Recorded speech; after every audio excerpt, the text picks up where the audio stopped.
Welcome back to the Popculture Jungle, where we talk about whatever we want related to pop culture. This week we are invited. We are joined by Justin, as usual. Welcome. You are invited to come onto your own show. I am invited to come onto my own show. I didn't know if I was going to make the pre-interview to make sure I was a safe candidate, but pre-interview.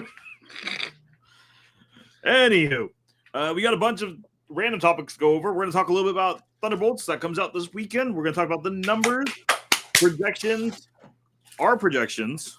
Because I don't think we've done this we did it for Lilo and Stitch, but I don't think we did it for Thunderbolts. Yeah, we didn't. We're going to talk about Andor Season 2 a little bit more, because there is some news over there. Stepping in after the Andor news, Mission Impossible production coming out. Not looking as good as they were expecting. Really? Okay. Then, apparently, an aspect of the Star Cruiser lives on Disneyland Paris for the the season of the Force next month. Pop off. And then we get a new character to Avengers Campus for the time being. Hell yeah. I don't understand why. Touching into a little bit the One Piece and Jujutsu Kaisen inspired food at Universal's Fan Fest, because we're starting to look at our stuff to figure out what we're going to order. Oh yeah. We got the premiere announcement for Star Wars Tales of the Underworld today. Then Star Wars Revenge of the Sith numbers. Ooh, pretty good. Followed up by a follow-up to a previous article we talked about, months ago at this point. Yeah. About for the employee who was fired for hacking and changing menus. It was one of our first topics we ever spoke of. I think it was on that first show. Shop closing at Disneyland. And what's it being replaced with? We know. We're going to talk about it. Not exactly the most thrilled about this idea. I don't know. You do. I do. Then we're also talking about the Tokyo Disney and Tokyo Disney Sea potential expansions. These were announced. They're not necessarily ready for Blue Sky expansions. I think they kind of are, but usually the Oriental Land Company does not give us Blue Sky concepts unless they're actually in progress. Yeah. Like we got the Blue Sky concept of the new Space Mountain over there, like a year before they actually had the final set of drawings ready for it. Oh, okay. But it was already in progress because they knew it was coming. They just wanted to start building hype. Yeah. And then Run Disney canceled again in California. We're going to go discuss that, and we'll maybe it won't take 10 years to come back. Oh, that's funny. Yeah. It for whatever reason we always lose it here. This time makes sense. It is construction. However, frankly enough, for how hard it was to get back in California, they should have found a way to make it work. But starting off with the Hollywood Reporter. There goes. The box office numbers for Thunderbolts to kick off the season.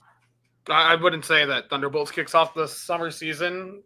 I'd argue it's already started with Sinners, I would say, because of how... I don't want to use the word monumental to describe that film, but like how big of an impact that film has made.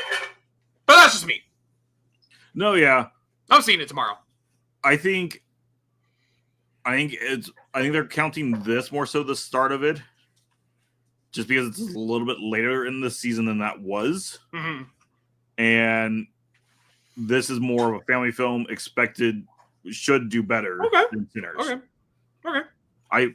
This is the Hollywood Reporter's article, not mine. I need to grab a cable real fast. Their words, not ours. Yeah. But what they do have that we don't have is the current updated projections. So, tracking suggests the movie will open in the 70 to 73 million range domestically. We were talking about it earlier because we usually discuss a lot of this stuff ahead of time. And I think I told you because I was on the phone with you that Park Place said 85 million is their high point. It was like 75 or 85. So they're a little lower. They're at 70, 73. And 160 to 175 globally. They're saying 180 million budget. If we go over the Screen Rant, 180 is they're saying between 150 to 200. okay. I did see when I was kind of doing some back research. This is from Reddit. Take it with a bucket of salt. Supposedly, what they heard after the reshoots, it's probably closer to 250, which would make sense. You have to do a lot of editing and such in reshoots, but we'll cut the difference. We'll come at 200. Again, by our numbers of how how I've always seen it, how I always have understood it, based on marketing classes and such I've done. For Disney, normally their marketing is half the budget. So if it's a $200 million budget, half that budget would be $100 million, $300 million for the marketing and the movie. Half of all sales in box office would go to these theaters on average. So at $300 million, it needs to make $450 million in theaters. That's reasonable, I think. I think I can do it. It is reasonable. However, and this is when we go ahead and we go to the numbers themselves, we come down. We know this movie is not trending as well as Cap. Just because if you don't know these characters, you don't care. Captain America is still a recognizable name. Gross opening weekend domestically was 88 million. Where they're saying 70 to 73. Even if we go to WW's high point of 85, that still puts it below that. This is a pretty consistent trend for Marvel, except for it just stayed forever because there was nothing coming out. Yeah. And it got to that 414. So I think it's going to break even. I don't think it's going to be a flop. I have seen people trying to discuss that already, saying that they think it's going to be a financial flop. I don't think so. I said 400. I'm going to give it. I'm going to say it's going to surprise me in the second weekend. For whatever reason, the reviews or whatnot are going to boost it. Though I have seen some reviews that have been negative. I have seen some that are positive. It's a very mixed crowd. Rotten Tomatoes is pretty strong, though. Yeah. What it debuted? Rotten Tomatoes debuted this morning. It debuted with a 92. Let's see what it's at right now. I was pulling it up. I know when I don't know if I texted it to you or when I shared it, it was at a 95. Currently, it's at a 88. 88. So it has dropped quite a bit. And I think that's where Cap was opened at. I think Cap opened at 88, if I remember. No, I think Cap opened at a 70.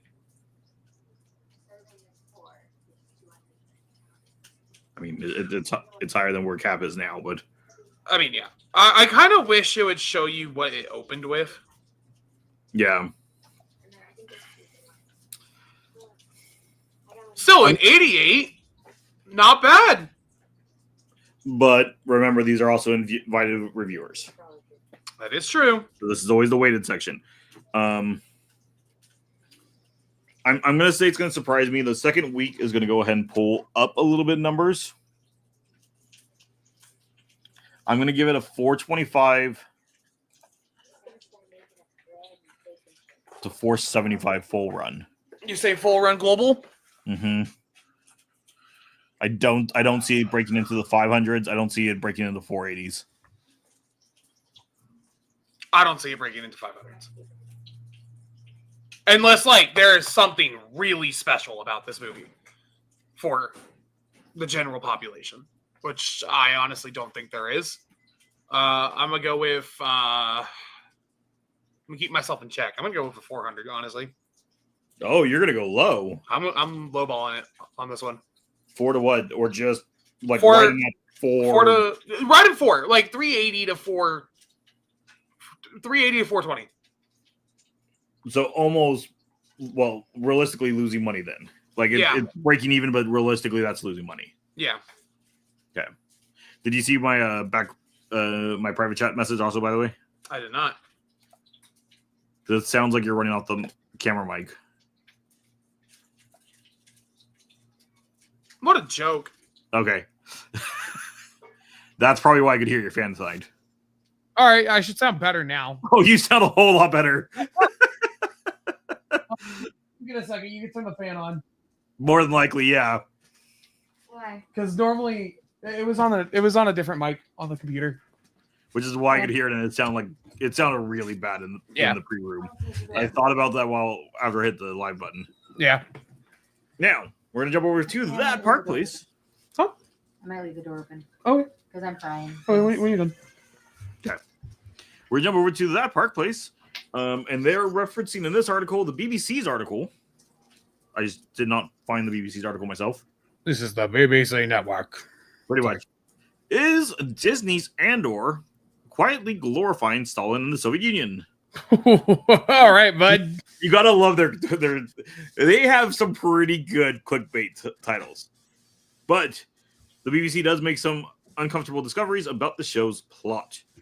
According to a detailed write-up by the BBC, Disney's gritty Star Wars series Andor may have taken more than just inspiration from history. It may have quietly adapted the early exploits of one of the 20th century's most infamous political figures, Joseph Stalin. The revelation stems from an in-depth BBC feature tracing the real-world origins of Andor's heist arc, in which Cassian Andor and a ragtag band of rebels steal a massive payroll from the Imperial garrison on the remote planet of Aldhani. It turns out the plot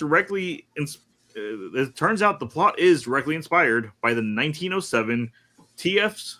I'm going to have some butchering during this whole set. TF's bank robbery, a brutal, chaotic theft carried out by Bolshevik revolutionaries under the command of a young Louis Jurgenfall,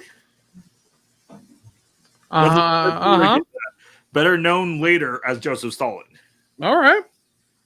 The real robbery occurred in Yevhensk Square, in which is now Tbilisi, Georgia. Stalin's crew detonated explosives, staged diversions, walked away with a fortune intended for the Russian state bank. According to the BBC, the operation left devastation in its wake and funded revolutionary efforts for years. The parallels between the event of Andor's Albany arc aren't subtle. In fact, Tony Gilroy, the creator of Andor, has openly admitted the connection. Quote, "If you look at a picture of a young Stalin, isn't he glamorous? He looks like Diego," Gilroy said 2022 interview with the Rolling Stones, referring to the actor Diego Lumen, who plays Cassian Andor. Okay. So the BBC actually has some pretty solid, this was some pretty well done research by them. But that isn't just a matter of aesthetic coincidence, Gilroy cites. Young Stalin by historian Simon Segbag Montefolo, as an influential source, calling the book amazing and its depiction of Telev's heist an incredible movie sequence. Montefiore himself told the BBC he never expected his historical research would feed into the Star Wars series, but noted the similarities between Stalin and Andor, a young man from nowhere with a revolutionary mindset and a cause against the sprawling empire. This raises a much larger question, though. This is where we're stepping into more of their stuff. Is Andor functioning as ideology messaging? While the show doesn't explicitly preach, its creative backbone is rooted now in real-world revolutionary tactics and figures. Consider Lutheran Real, played by Stellan Skarsgård. He's a wealthy collector with an iron will, manipulating rebels and sacrificing lives to achieve his goals. According to the BBC, Lutheran serves as an analog for Vladimir Lenin, the to get his hands dirty. Wow. You have one or two cool connections. That's one thing. There's a bit too many connections between Andor and the Soviet Union. More directly, Joseph Stalin for that. Your thoughts on this whole thing? Like the article keeps going down, and I'm trying to. I read through it. I'm trying to remind myself if there's anything else in there that it needs. That's not what I expected. Do you get their tagline though? Like, Yeah, it's yeah. actually they're not playing too far away from it. No. It's worth asking why the creative team behind Andor and the folks over at Disney and Lucasfilm found Stalin's story not only usable but inspirational. This is where selective memory creeps in. Certain historical narratives are treated with nuance and artistic flair, while others are seen universally condemned. And when a company like Disney, still branding themselves as a family-friendly builds on one of its most celebrated adult-oriented stories on the early crimes of a future Soviet dictator, it signals more than just a creative risk. It's an ideology comfort zone. Which, yes. I don't know. I saw this. I thought it was pretty good. Well, not pretty good, but pretty interesting. It kind of lines up with last week's review of the first 3 episodes where things felt odd, and now that makes more sense since now we have context of the background of the story. Yeah. I'm surprised Disney's giving this much leeway. Yeah. Choose a man who is not known for his friendliness. Let's go friendliness as the word. And we're going to make an entire character based around him. Yeah. But sticking with Andor, let's talk about the numbers because season 2 did just happen. This is Media Play News. I was about to switch it. Okay. This is from Samba TV. Okay. Mm-hmm. The full numbers aren't out there. I know Valiant Renegade says that he has seen some numbers. The Variety article he's referring to only gives Andor like 2 days, 3 days. So I didn't want to use that yet. Next week we can reference it because we'll have the next week of it. In that article on the top 10s, and Andor did not chart at all. It didn't have a full run of the week. That's why I wanted to give it a little bit of time. But based from Samba TV, it would never have made it to the chart. Streaming interest in Disney Plus exclusive Star Wars themed series Andor appears undiminished as the 1.2 million households watched the first episode of season 2 in the first 6 days following the April 22nd debut, according to the new data from Samba TV, which tracks viewership through the smart data and ranks and is in tally in connection pretty much straightforward with Andor season 1.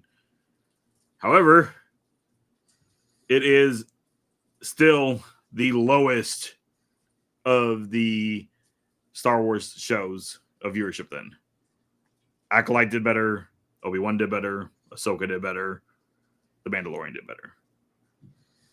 The Acolyte did bad enough that they were canceled for it. I think Disney was counting on the newer viewership that would be around now compared to when season 1 first aired. And that's why they pushed the marketing on it. Also, they were contracted to make a season 2. Yes, but the Acolyte was contracted for 2 seasons also. You can break contracts. It does cost you money, but you can break contracts. Okay. And for how expensive this show was being made at, it would have been cheaper to cancel contracts than would have been to make it. It probably is because Andor is critically acclaimed. Maybe they're going for awards. I think they were hoping for a win. We got to remind ourselves that one Mr. Bob Iger goes ahead and watches everything that is produced by Disney at least 3 times before it airs. I don't think Mr. Iger went ahead and did his job and watched all 3 of these episodes for 3 times in a row.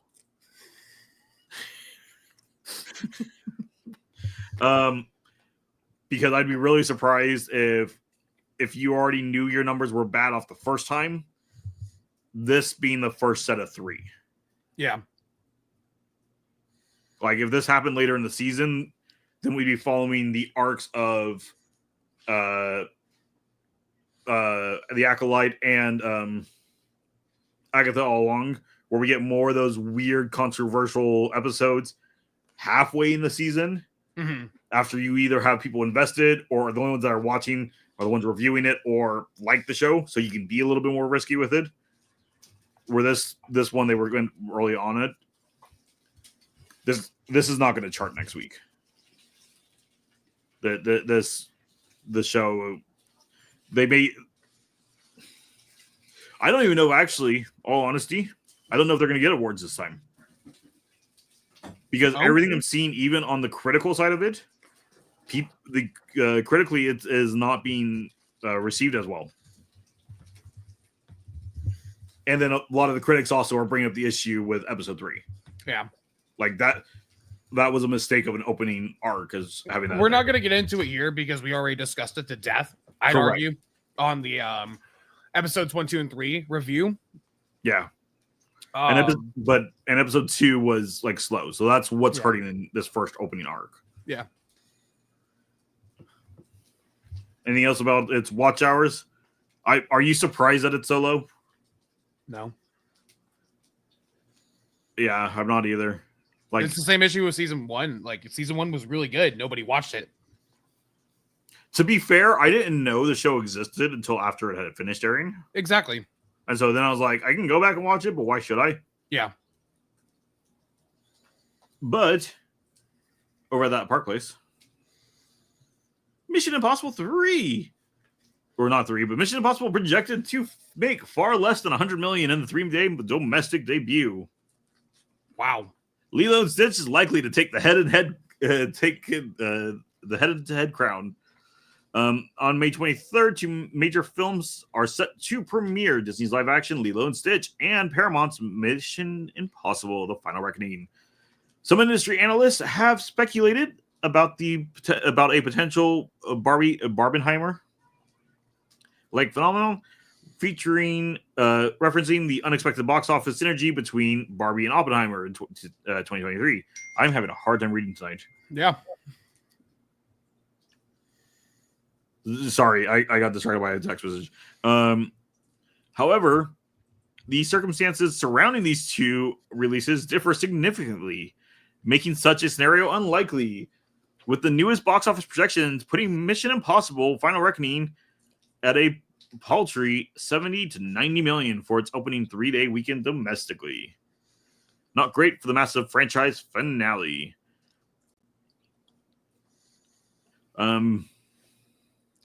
Again, we already know Stitch is going to do well. So Mission Impossible: The Final Reckoning has a runtime of 2 hours and 51 minutes. I think it's long. Mm-hmm. Limiting the number of daily shows and potentially reducing its box office intake. In contrast, Lilo and Stitch, with a shorter runtime of 1 hour and 48 minutes, allows for more screens per day, increasing its accessibility and revenue potential.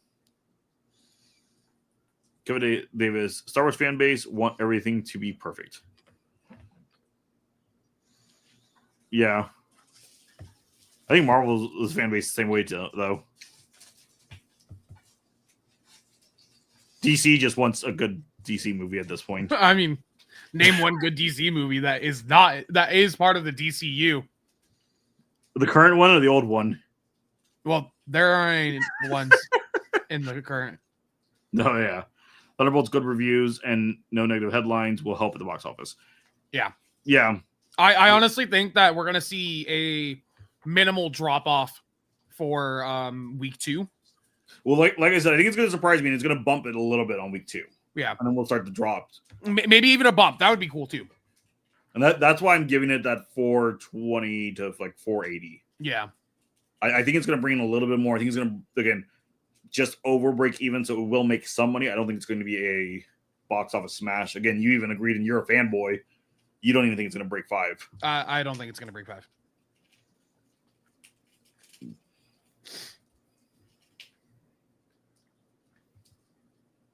But yeah. That's kind of surprising. But like the reason that they bring up that like Mission Impossible is like basically 3 hours, which means it's limiting the number of theaters they can run in and the amount of show times they can have. That does hurt it, yeah.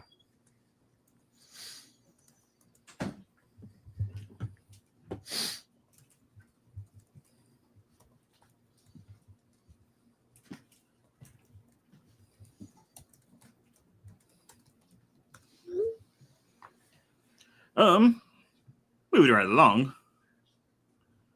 We're going over the blog Mickey for this one. Blog Mikey. Disney resurrects the Star Wars Galactic Star Cruisers Saja for limited time lightsaber training at Disneyland Paris. I don't even know what Sasha is. So Saja, in all honesty, I had to read through the article to find out because I didn't even know what Saja was. Saja was the original created group for the Star Cruiser who would teach. They were not necessarily force sensitive, but they could feel if people were force sensitive, so they could teach a little bit of the force and they could teach lightsaber training. Okay. So it's more so straightforward in the cut down version of this article. We know there's going to be a walk-up experience where the Saja will be training guests on how to use lightsabers. And so it's just more so we're taking these costumes and we're sending them to Paris. But Okay. at least something from the Star Cruiser is still being used, surprisingly. I don't know why. I still think straightforward, instead of going this whole route, we should have just gone back to the Jedi Training Academy. Kids loved it. It brought a lot of families in, and it sold a lot of lightsabers continuously. Yeah.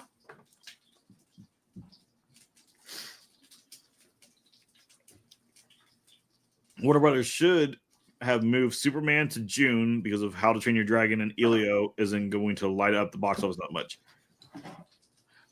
I would push back on How to Train Your Dragon. Yeah, I would push back on that as well. Elio, I will agree with. Elio's gonna get stomped, bro. I don't care. I don't care about this movie. We're gonna go see it. We're gonna review it. It doesn't look good. Elio's going to unfortunately fail. Pixar is going to have another box office failure. How to Train Your Dragon is going to pull families. When's Superman supposed to come out? Early July. It's like 2 weeks before Fantastic Four. I think I would leave Superman where it is. I think early July is a good spot. For maybe I would maybe push it back to late June. Space out it and Fantastic a little bit more. But that's the only change I would. But then put it directly against Dragons. Well, Dragons is June 10th.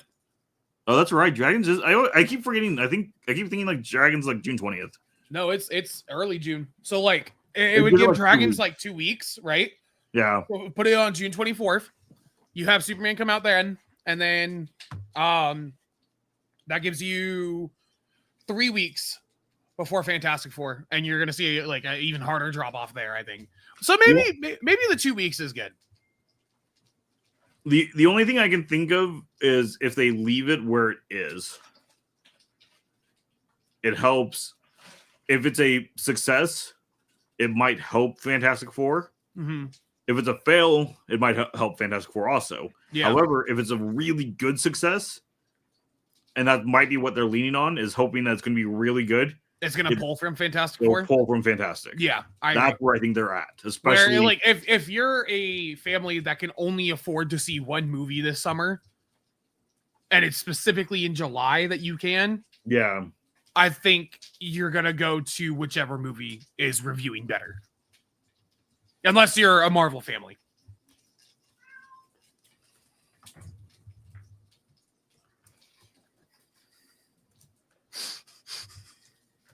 What? Did that pick up on the mic? I heard a cat. Okay. He sits in the hallway sometimes and he just howls because he's lonely. He was by the back door. Oh, he was by the back door? He was behind you. The last How to Train Your Dragon movie only made $520 million at global. This film going to decrease just like Kung Fu Panda, Universal's Kung Fu Panda 4 last year. I agree and I disagree. Mainly because Kung Fu Panda has always been a tertiary IP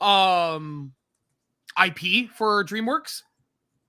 And How to Train Your Dragon, ever since the first one came out, has been like as big, if not bigger, than Shrek for DreamWorks, which is a lot to say. Also, this is a remake of the first one, which is the most nostalgic for people, and in my opinion, the best. Yeah, I'm also gonna push from. Again, I'm an animation movie buff, but realistically, I'm a theme park person. I'm gonna push from the theme park side. Everybody is super hyped for Epic Universe.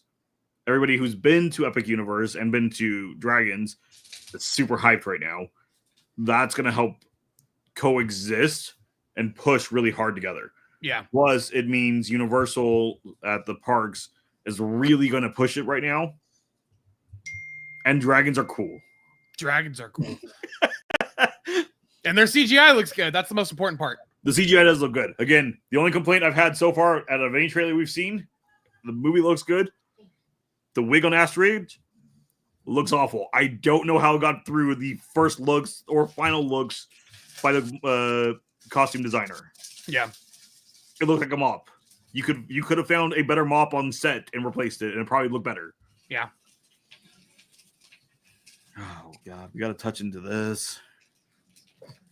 Coming from Disneyland News today, My king. the Red Guardian is coming to the Avengers campus at Disney's California Adventure for a limited time run, starting on Friday. So, Disney posted on all their socials a video. Marvel, Ant-Man, Spider-Man, like my daughter. Can I say one thing also real quick about this? Yeah, that's good. They didn't even have a quick refresh camera. Like every time he moves or the camera moves, it's an entire blur. Like they found like a 90s camera to film this on. Oh, yeah. A company who owns how many multi-million-dollar camera rigs that are always on property Oh, yeah. can't seem to pull out a cell phone? Yep. The Black Widow, Thor, God of Thunder, Captain America, it's me, Alexei Shostakov, Red Guardian. Like even the focus is off. Like the focus is on the middle of his chest, not even his face. Why is this a thing?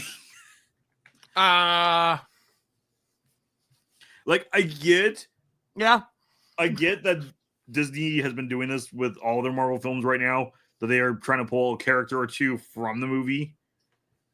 But the Red Guardian, like don't get me wrong, the costume looks good. Oh, yeah. It is well done. And the actor was greatly selected, I'd say. This one. Okay. Remember, he's not going to be working 7 days a week. Yeah.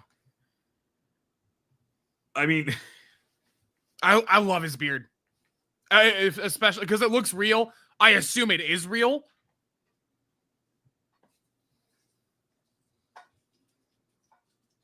I'm trying to get a. I'd say like the very beginning is like the closest up. Well, yeah, but it's not necessarily. It's also the angles. Yeah. No, I'm going to say no. No? It looks like it's lifting. The Okay. bottom of the beard is lifting right here. It's a good looking beard. Yeah. If I had a higher quality video, it you know, a company that makes billions of dollars a year could actually also film be me. Twitter compression because you're on Twitter. I saw it on TikTok and Yeah, TikTok has like okay compression as well. okay, but I've seen it on every social so far because they're pushing this thing like crazy, and none of them look better.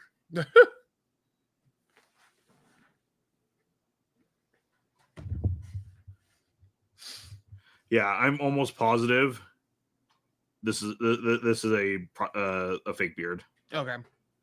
It's just a very well groomed one Yeah. because it looks more real. But yeah, I don't know. I think I told this to Justin earlier. This should have been Yelena. Yeah. Like if you'd given me like Yelena, I think everybody would have been in agreement of like, cool, I want to go meet them. Justin and I have a friend. She only wants to see this movie because of Yelena. She does not care about anybody else in this movie. Normies don't know who the Red Guardian is, nor do they care. I'm excited. Again, I'm more excited about it after the last trailer, which we reviewed last week. I don't think it's still going to do good. I think, it gives me more hope. Pixar will bounce back with Toy Story 5. Maybe financially. I don't know, actually. Not critically. I don't think so, at least. Because we also know like next to nothing about this film. well, I need to look something up. Rotten Tomatoes. Before I put my foot in my mouth. I mean, okay, so Toy Story 4 actually did review-wise a 97 and a 94 on Rotten Tomatoes. Okay. The numbers. Give me the hard facts of the case. Let's see. Oh, right. I can't go to their site to search things. Numbers. Toy Story 4.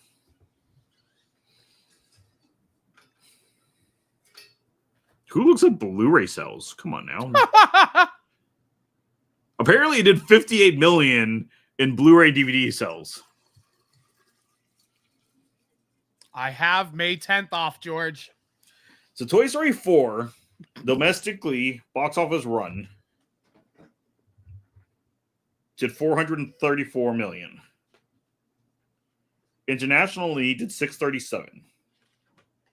Wow, okay. So globally, it was $1 billion film. Oh, okay.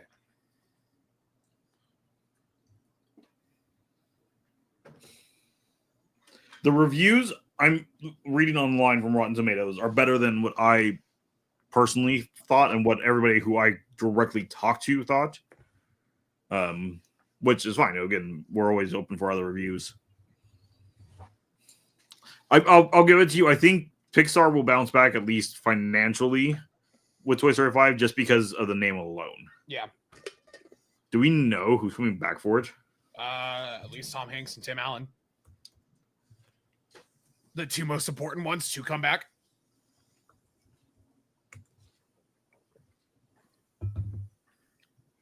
Uh, 2026. Tom Hanks, Tim Allen, Anna Francis. I don't know if you've been in it before. I think she's Jessie. No, that's Joan Kruzek, who is coming back.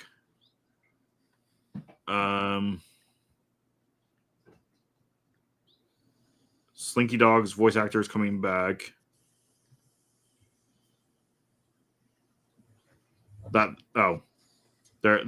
There's only at this point 6 people listed to this film.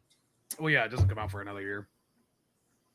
Well, yeah, but we would have had voice actors already hired by now. I think they are in the booth or whatever. We just haven't done the full announcement yet. Yeah.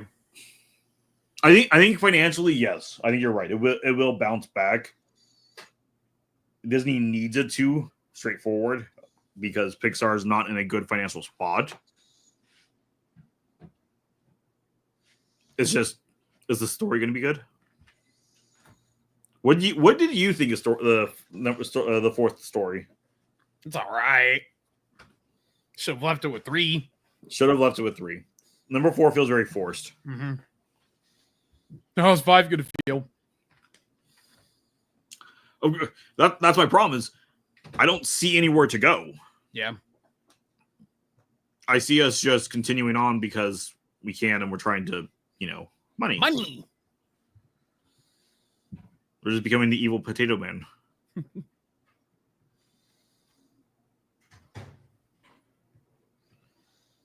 It should be... I accidentally closed my tab that I needed. Uh-oh.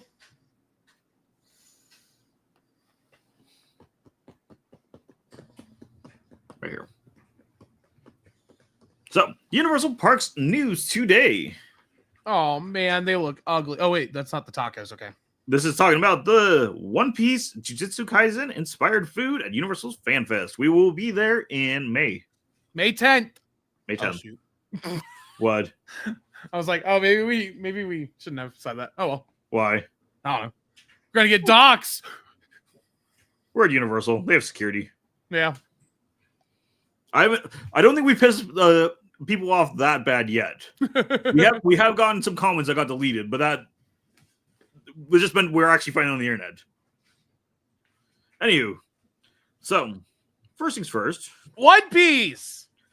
The Sanji's chicken abodo. Adobo. Whatever.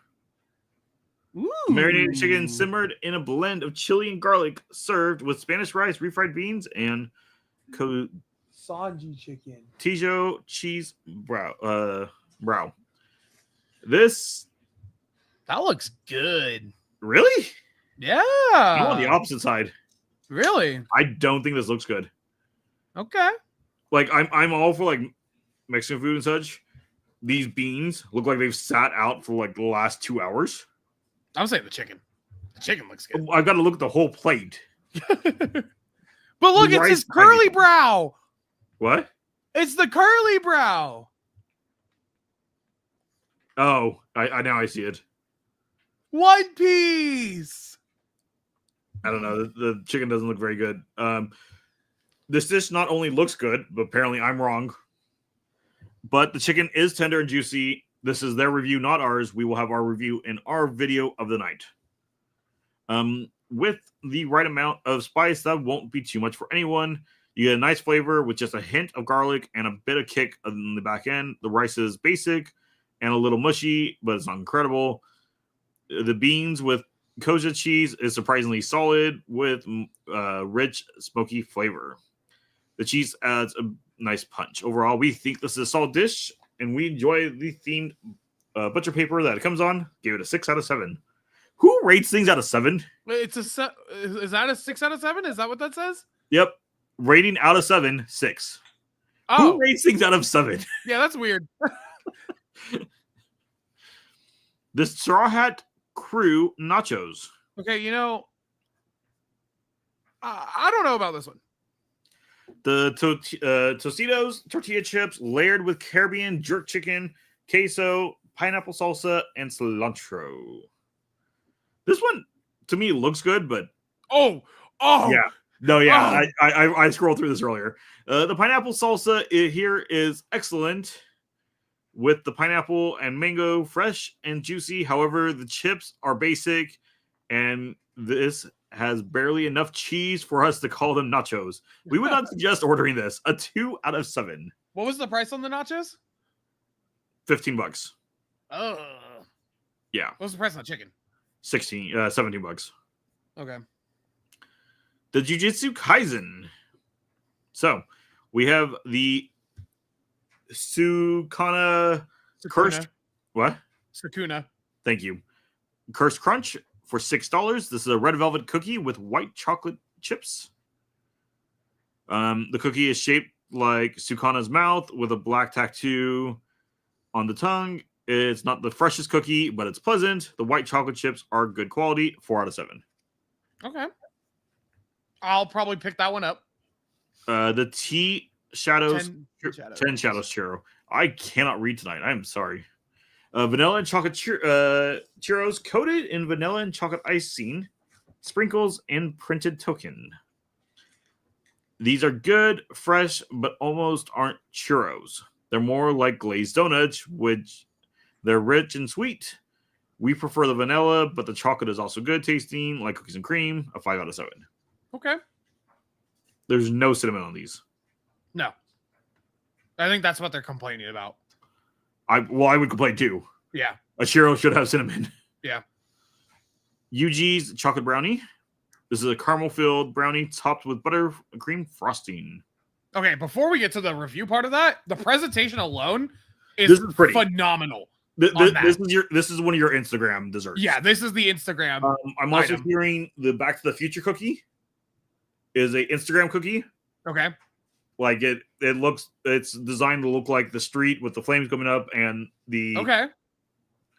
every person that I've seen any review for, and I've now watched 7 reviews from the night. They all had it. Okay. They all said it was awful. Okay. But it looks cool. It looks cool. Okay. They all said don't buy it. They've all agreed it should be like a brownie or something. The cookie is just not good. But yeah. The brownie is dense, rich, and sticky with chocolate. It's a nice quality, and we like the cookie crumbles on top. The icing on top, however, is super sweet and is almost too rich. 5 out of 7. I don't know. I'm all good. I'm all for a super sweet icing. I might get it. I don't know yet. Nobara's Strawberry Hammer Smash, a frozen strawberry beverage with sweet and spicy Tajin rim, garnished with fresh strawberry. We expected this to taste artificial, but we were surprised to find it tasted like fresh muddled strawberries. With a spicy rim, it's spectacular. It's the best combination. It's a basic combination, but done thoughtfully. 7 out of 7. Wow. Okay. Do they have more food from the event, or just that so far? It depends if they went back a different night. Well, they do have another food item, and it was one that I kind of originally was looking at, but then I read about it in their article. Mm-hmm. So let's just do it. Okay. So the Three Broomsticks at Universal Studios Hollywood is offering a special 3-course meal for Universal fans of at FanFest night. Oh my god! Initially, I was saying I'd probably do this. However, the entire experience took them over an hour. Oh hell no! And I'm like, that's a bit. That's an hour that I could be waiting in line to meet Luffy. Again. Epic Universe will be a success. My only concern, hype will fade away just like Super Mario Land in Universal Studios Hollywood. Universal Studios Hollywood is still very popular. I would not say hype is faded. Like, well, no, not is faded. Well, you're talking about for you're talking about Mario for Hollywood. Okay, go on. You're the. I would not say hype is faded. I just got a annual pass, and I've been twice within the last month, both on weekday. No.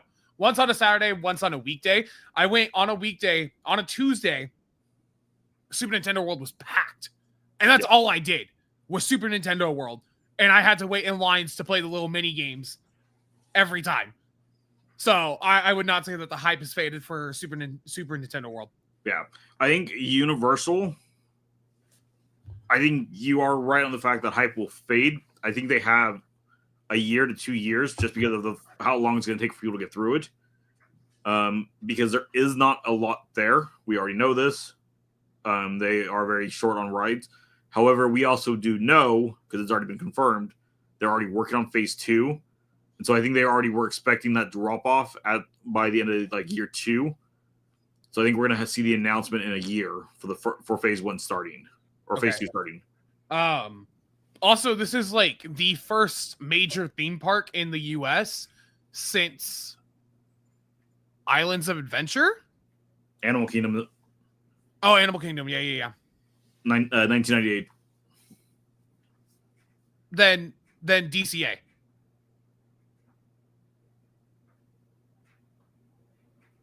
Oh, yeah. Yeah.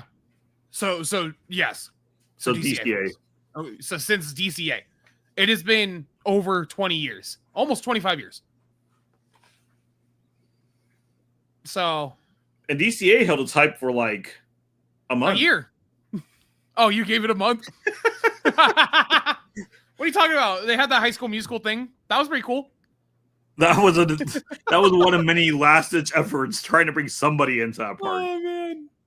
I miss Superstar Limo. Fantastic ride. 10 out of 10. All right, let's move on. Thank you. What? Back to this. So at the 3-course meal, you had during Universal Fest guest. So the meal was $39 a person, which isn't bad for 3-course for a theme park. Your starters, you got to pick one of these. So a Gryffindor course pastry, a Ravenclaw course pastry, a Hufflepuff course pastry, or the Slytherin course pastry. The pastries were the same, except for it's just their little.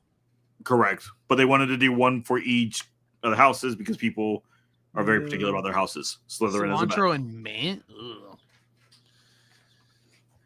So they actually did Gryffindor and Slytherin, so we will actually touch into that. Okay. Your four main courses was the Sunday roast, herb crusted roast beef served with roasted vegetables, potato puree, beef demi, and Yorkshire pudding. The toad in the hole, vegan Yorkshire pudding with plant-based sausage served with roasted vegetables, potato puree, and onion gravy. Fish and chips, which is fresh beer battered cob, served with chips and mushy peas and grilled lemon. And chicken curry or curry chicken served with steamed rice and charred red onions and yogurt drizzle. And the images. Again, the food looks good. Yeah. I would not wait an hour for this. I agree. Well, no, it wasn't a wait, but it was eat because I would not sit there for an hour when I would rather be doing something else at this event because there's so much to do at this event. If I had 2 nights, I would do this. I don't like Harry Potter enough to do it. Well, I'll get that. And then you had 2 dessert options. You had the golden snitch, which was a vanilla sponge cake, chocolate mousse, and orange marmalade topped with honey tule wings. That sounds good. Right? Like, That I want to actually order sounds that. I don't care if Yeah. I don't have to do everything else. If I can order that, then cool. Then the house cup trifle. It's pineapple, kiwi, strawberries, and blueberries layered with a vanilla orange sponge cake and vanilla bean pastry cream. Okay. So, like I said, they got the their drinks. They did the unsweetened iced tea, which is this one, and the fishy green ale. Fishy green ale is a non-alcoholic boba drink. It has a nice hint of mint and blueberry flavored fish eggs, the boba balls, and usually sells for $8. Okay. The Gryffindor course pastry. The pastries are shaped like Hogwarts crests. They're crunchy and buttery. Universal knows how to do a puff pastry. They come in with a good amount of chutney. We like the red pepper chutney for the Gryffindor pastry, although we preferred the Slytherin's cilantro and mint chutney instead. So the Gryffindor, they gave 6 out of 7. The Slytherin, they gave 7 out of 7. Wow. Okay. All right. Toad in the hole. The vegan Yorkshire pudding is delicious, especially for quick service restaurant. The pastry is crisp and plant-based sausage is perfectly cooked. The onion gravy is smoky. The roasted veggies include Brussels sprouts and peppers. The instant mashed potatoes bring the dish down. They have a thick skin to them and are super dry because they're vegan. There's no butter to help moisten them. 6 out of 7. Still seems awful high for the critics. The criticism of this, though. Yeah. Is one thing I would have to say about these. The fish and chips. The fish and chips. I think you mean fish and chips. Oh, wait. Well, I guess, yeah. Fish is plural. Yeah. That joke would have been far funnier if it was a different word than fish. Yeah. Yeah. In case you don't remember your Dr. Seuss book, 1 fish, 2 fish, red fish, blue fish. The fish and chips is a staple of the 3 broomsticks. The fish is always on point, flaky, buttery, and not fishy. It's beautifully fried with a crispy exterior. The steak fries are actual magic, and the mushy peas are straightforward but good. It's a fish and chips meal. It's 7 out of 7. It's fish and chips. I don't like fish, so I wouldn't order it, but it's kind of hard to do wrong. The Golden Stitch, which looks the presentation here. Yeah. Immaculate. The white stuff on the plate is light and fresh whipped cream, maybe even house-made. The actual cake is not only beautiful and photogenic, but also delicious. We were worried the orange marmalade would kill it, but it doesn't even taste like marmalade. There's just a hint of orange flavor, reminding us of chocolate-covered oranges. Okay. Inside is a light and rich chocolate mousse covered up in a wonderful moist cake. The truly wings are light and crisp with a sweet honey flavor. This is perfect. A 7 out of 7. This looks like an amazing dessert. Yeah. Like they could, after the event, they could just turn around and sell these. Mm-hmm. The house cup truffle. Last but not least, the house cup truffle, which also has a huge presentation with the Hogwarts crest on top. That said, the crest was so bitter. So there's crest. We don't know what it was. If it was chocolate, it was horrendous. Yikes. Fortunately, the crest is just decoration. The proper dessert is another winner. The cake is moist and sweet. The pineapple is perfect. The other fruits are also fresh and bustling with flavor. They go well with sweetness of the cake. The whipped cream is different than the golden snitch, not as good, but it's still fine. It is a shame it isn't vegan. A 6 out of 7. And this is where they go on. So again, the first night apparently the app wasn't working, so they got seated within 10 minutes. From ordering their food, there was about they were there for about an hour. Okay. So as they put it, the event is long. You're there from 7 to 2, so there is time to get If you through have it. regular entry, early entry, you can start at 5 for certain items. Yeah, and that would be my question. So that would be my question. Okay. Because we have our tickets are good for us to enter the park at like 1, 2. If this menu was available at 5, I would do it. That's fair because so Daniel went opening night. Early entry options are only D&D and Star Trek, Which we've seen on almost every night so far. Those are only getting to like 10 minutes. Yeah. Do we have a way we can check to see if this is one of the early options? I don't think so. Okay. And I don't think it is because it would have to be offered to regular park guests as well. Well, but again, this is inside the 3 broomsticks. They could close 3 broomsticks. It's like an outdoor quick service. 3 broomsticks? As far as I'm aware. Just so you know,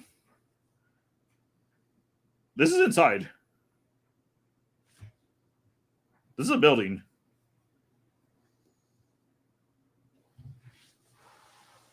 Oh, 3 broomsticks. 3 broomsticks should be inside. There is a outside window. Maybe that's what I'm thinking of.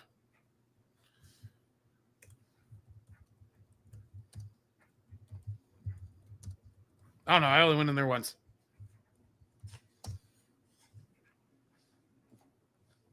Three broomsticks. 3 broomsticks. That's outdoor, I think. What? I'm pretty sure This? that last photo was outdoor. This? Yeah. With the ceiling above it and the lights hanging from? Yeah, it's a awning. I might be entirely wrong. I really don't care about this place. I'll be honest. Like, this is the outside of it, Justin. Okay. Like, Oh yeah. Okay, I know where it is now. I was thinking of a place across. Oh my God, Daniel. Hi. Oh, I sent them too. Oh, okay. It's not just Daniel, it was me. Sorry. Jesus Christ. Sorry. anywho, we spent longer on that whole section than I was planning. Was there anything else that you want to talk about from FanFest? Because that was this weekend. I don't know what else is out at this moment. We're still a little early for the articles. They're still coming out. Okay. I mean, these ones from Hollywood, from Universal, they just went live today. Okay. Their articles are still coming out. Okay. Like we got the photo, the One Piece character meet and greet that's listed here, but we know those. Do they say in that how long they waited for each character? Because that I am curious about. Give me a second. I'm scrolling.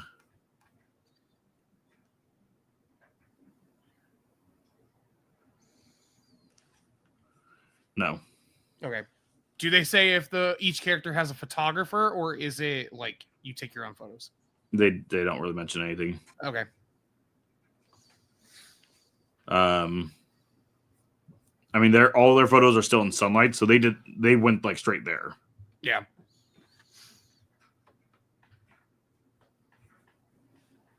Guests are encouraged to cosplay. as people put it off the first night, it was so hard finding Marty McFly because there was too many Marty McFly. Because everybody has the life vest.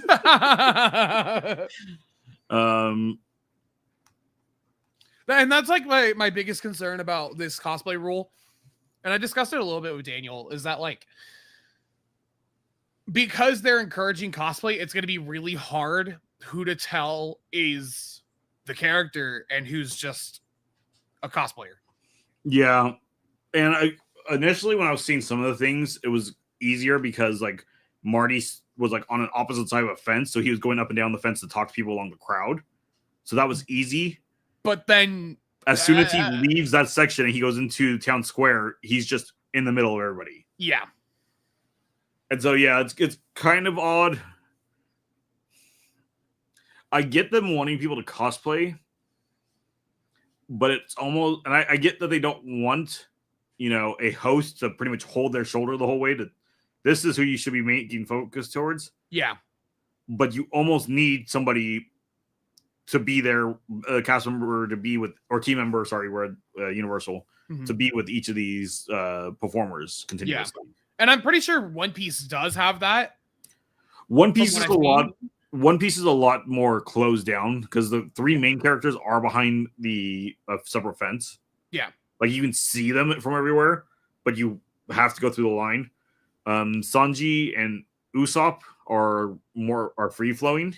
Well, they still have a meet and greet spot as well. Okay. See, all the time I've seen them, I only see them when they're wandering around the middle. Yeah, they have a meet and greet spot as well. I do know, and I can't say this because I saw this video. Have you seen the videos on TikTok of Buggy the Clown? The guy that goes to all the expos and such, full makeup and everything. And like the live action Buggy, right? Yeah, and he's gone around, like he'll go around flipping off like all the Straw Hat crew and such.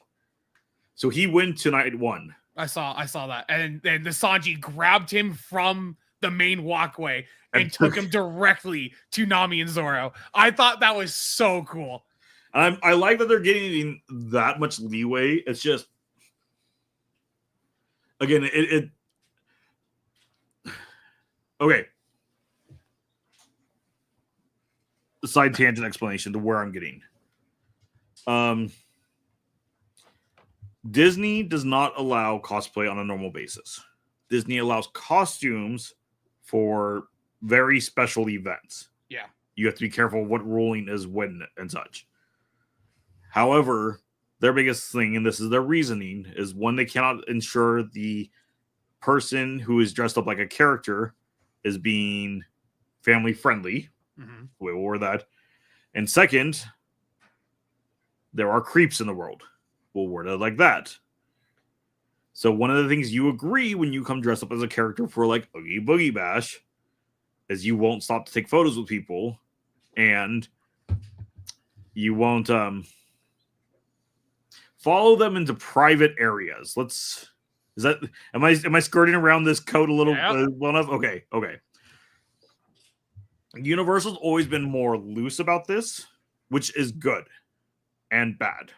Yeah.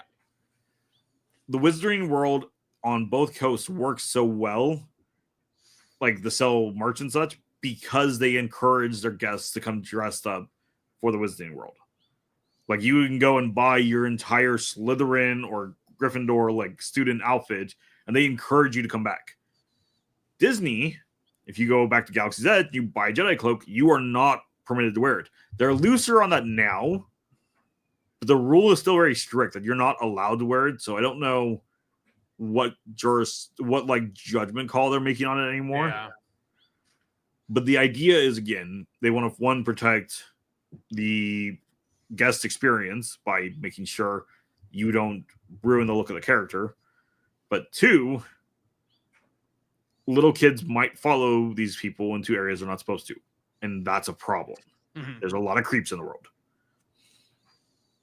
I think straightforward when it comes to the Universal Fan Fest night, I think encouraging cosplay is good. Yeah. To a limit. I also think it's the type of crowd that they're pandering to with this event. It is. Because this event is literally just a bunch of nerds at Universal Studios. Yeah, but like what I mean by that is like, I think the guy that came full decked out with the buggy, mind you, his cosplay looks amazing. Yeah, he looks like the live action Bucky. I don't think he should have been allowed in with like full makeup and such like that. Yeah, Because but then they're allowing full makeup and some prosthetics. no, and then I get that. It's just there's that issue again that we can get into. Unfortunately, somebody will ruin the experience for everybody else. Yeah. And that's going to cause a lawsuit to Universal. I'm more so looking at that end of how do you prevent lawsuit. Mm-hmm. Unfortunately, when it comes to like Marty McFly, besides having a host holding his shoulder the whole way, there's no way to, with so many cosplays as Marty McFly, to make it not look like Marty McFly. Because Even Doc Brown, I'd argue. Doc Brown. So the only few people I saw cosplay Doc Brown all did Back to the Future 2 cosplay Doc Brown. With the glasses? The glasses, the yellow trench coat, doing the Future's version of him. Okay. So Doc Brown has a lot more lenience. Marty McFly in all three films is pretty much wearing the same outfit. Yeah. It changes slightly. I mean, yeah, when he's in the West, he's wearing, like his pink cowboy shirt and such, but it's still very more reminiscent of that Life Vest. Yeah.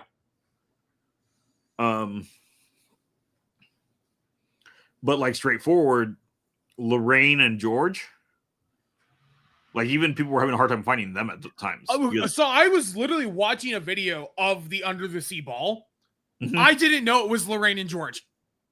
Okay, that also partly because George doesn't necessarily look the best. I thought that They tried. the bully was George. Okay, that's what bugs me.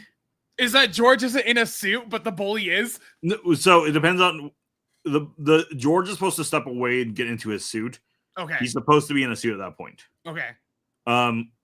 The bully at that point's not supposed to be yellow jacket. He's supposed to be up on the stage trying to get Marty. Yeah. That's supposed to be Biff, but we already beat Biff. But we only beat Biff like 2 seconds ago. So why is Biff all of a sudden back? They're trying to do an entire movie in 45 minutes, and it's causing story timing issues. And I mean, it looks good. It looks good.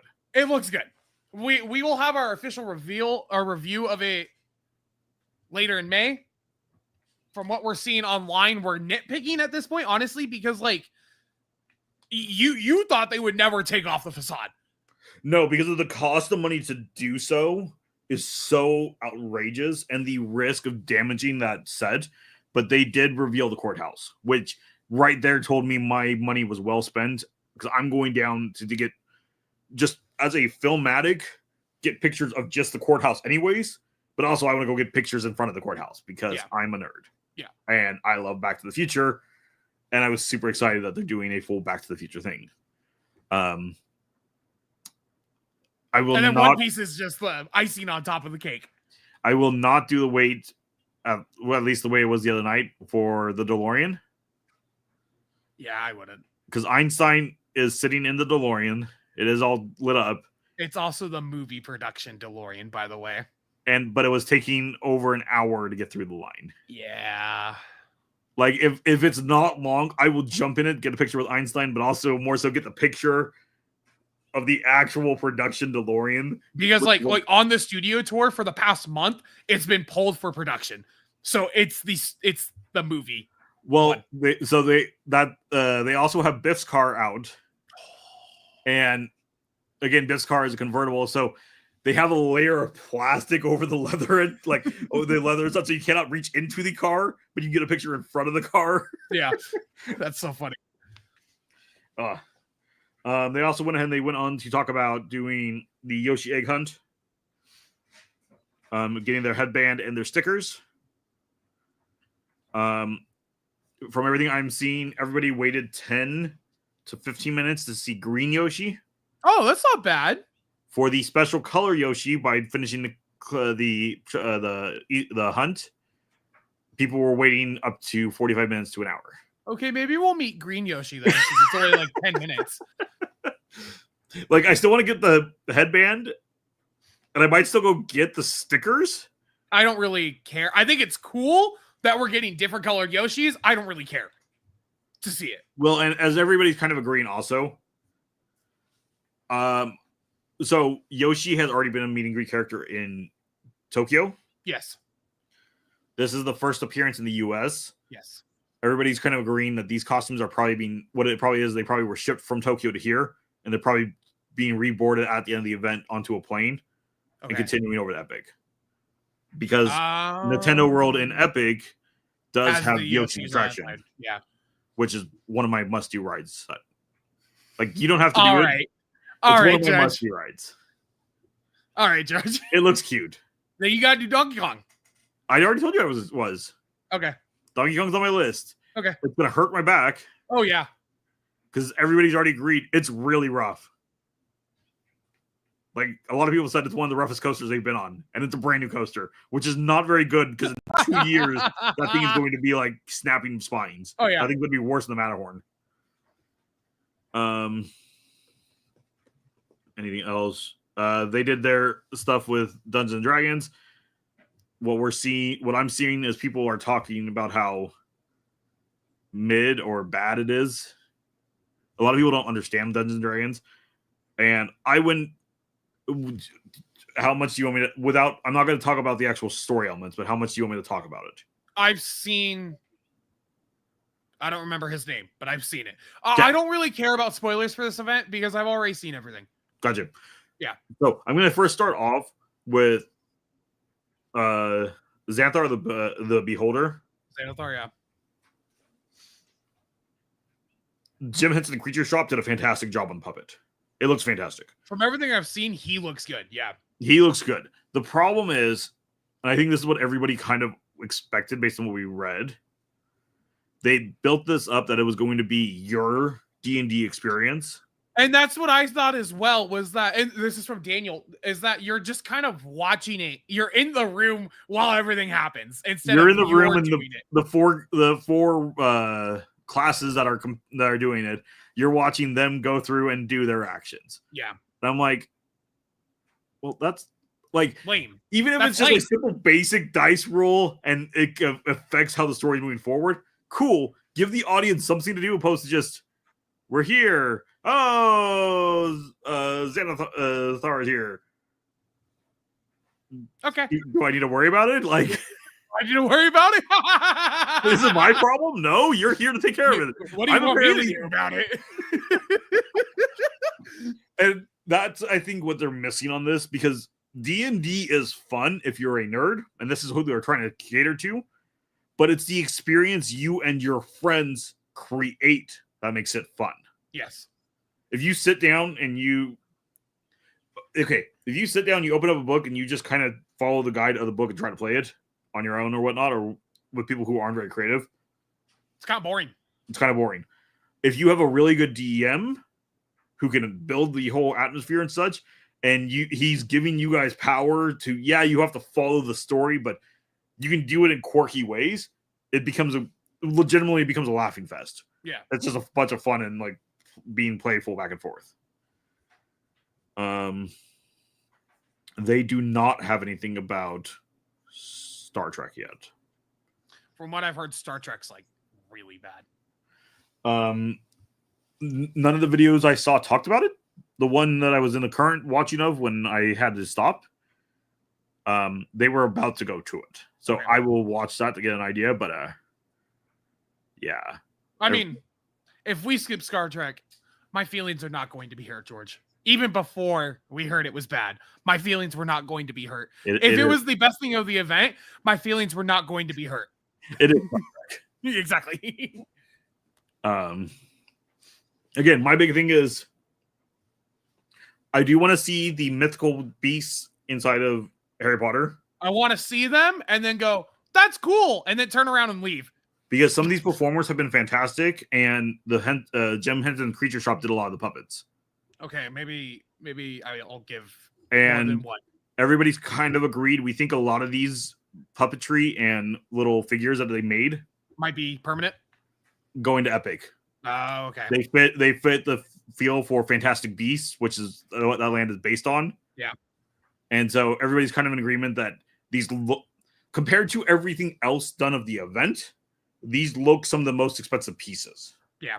So these are going to a park somewhere. Yeah. Xanathar, there's not really much you could do without doing him over the top because of how big he is. Yeah. I mean, frankly enough, who knows? Maybe Universal has a plan for him for a horror house. They could remodel him for a Horror Nights house, yeah. I don't even think they need to remodel him. They could just use it, yeah. They could just use it. He's so big and so frightening. As long as they time it right and pop him right, he would do well. Yeah. Okay. Moving right along, because we spent a lot longer there than I expected. Yeah. Coming from the Walt Disney Company, Star Wars: Tales of the Underworld, which I didn't even know was a show coming out. It's the Count Dooku Ventress show, right? No, Ventress, and Cat Bane. That's what it was, yeah. Premieres exclusively in Fortnite ahead of its Disney Plus debut. Okay. I was surprised by this. Breaking today. Breaking today.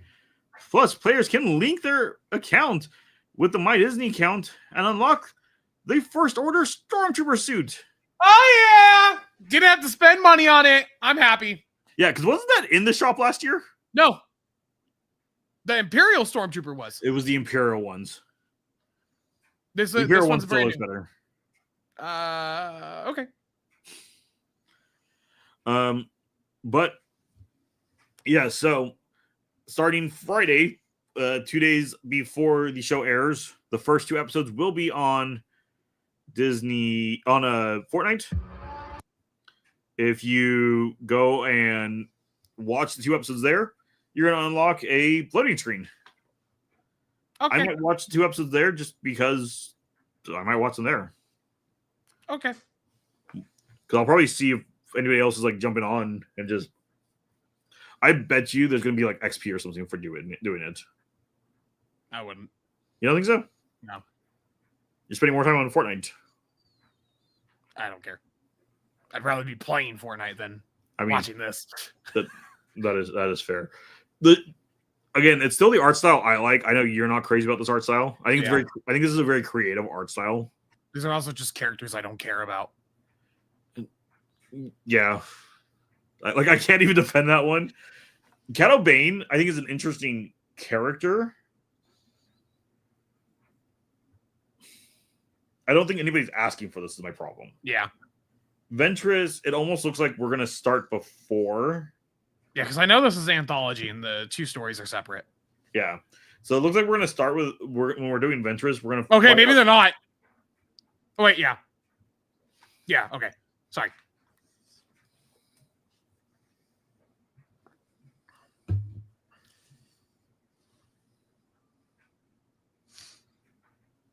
Who is it? I have no idea.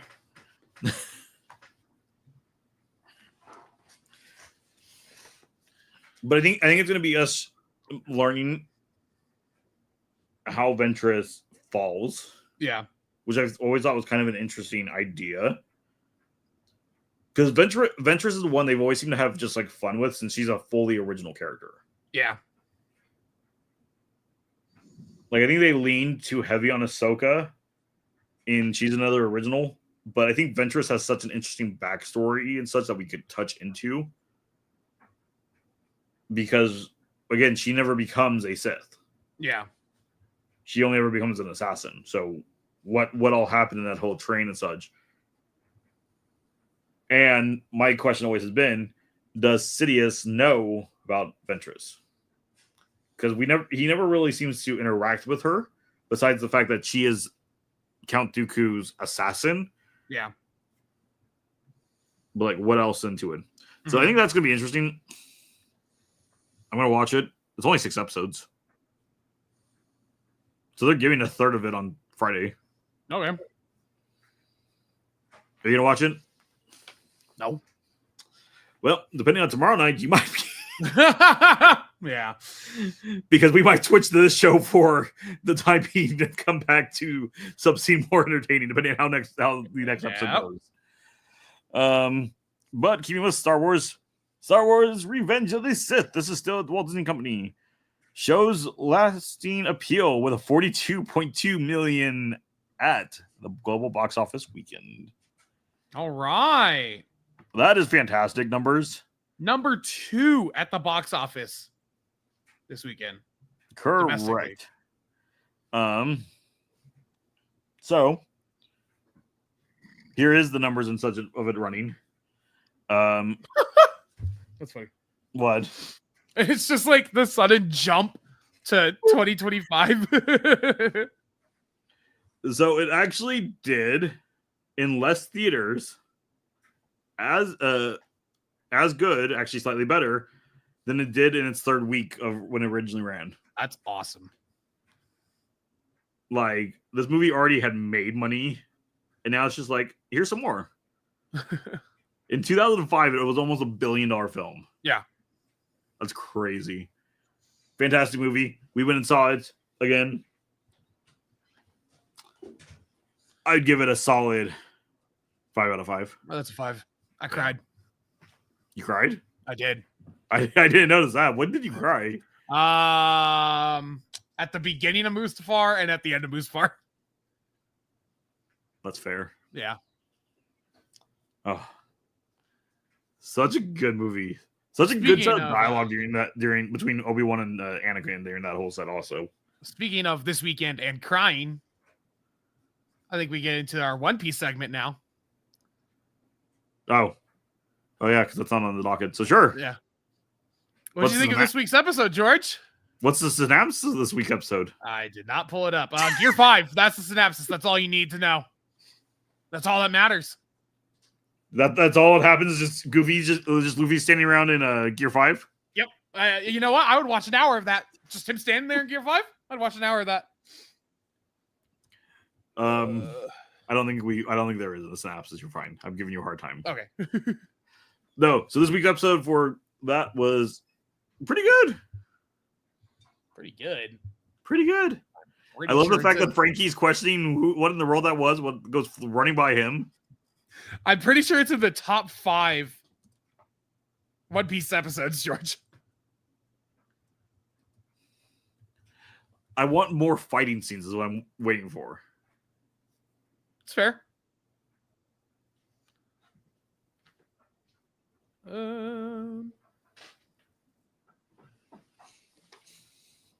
I'd give it a 4.5. Oh, it's a 5 for me. I felt like I was missing something. Oh, yeah, like I said, it feels like there should have been like a little bit more in it. okay. It's a very good episode, though. Okay, I was wrong. It's not in the top 5. It is number 12 on IMDb. Not even top 10. Not even top 10. Top 15. Right below the Navy surprise, the Navy headquarters, formal Admiral Kuzan. That's the Garp versus Kuzan episode. Oh, okay. Well, going over to CNN Business. Fired Disney employee gets 3 years in prison for hacking and changing menus. The former Disney employee who hacked into the company's servers to alter its restaurant menus, including falsifying allergen information and printing profane language, has been sentenced to 3 years in prison. The court has ordered him to pay nearly $690,000 in restoration, and with most of that going to Disney, he pled guilty in January to 1 count of computer fraud and 1 count of aggravated identity theft. Aggravated identity theft. The scorer remains remorseful and apologetic to his former coworkers. He was grateful that the judge heard all of our arguments and mitigation when fashioning a sentence that was half of what the government was seeking. That's funny. But yeah, we talked about this again. This was one of the first things we ever talked about. Don't hack into Disney system. You might get 3 years of prison and over $500,000 worth of penalties to pay. Yeah. He will never finish paying those off. Those debts will live forever. Oh yeah.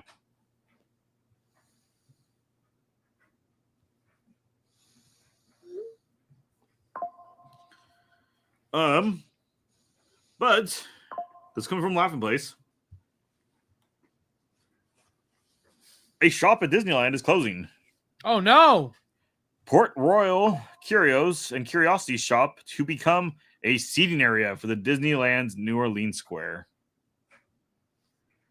Formerly selling Haunted Mansion merch, Port Orleans will become a much-needed seating area for the Royal Street Veranda. More changes are coming to New Orleans Square. The former store is set to be turned into seating area.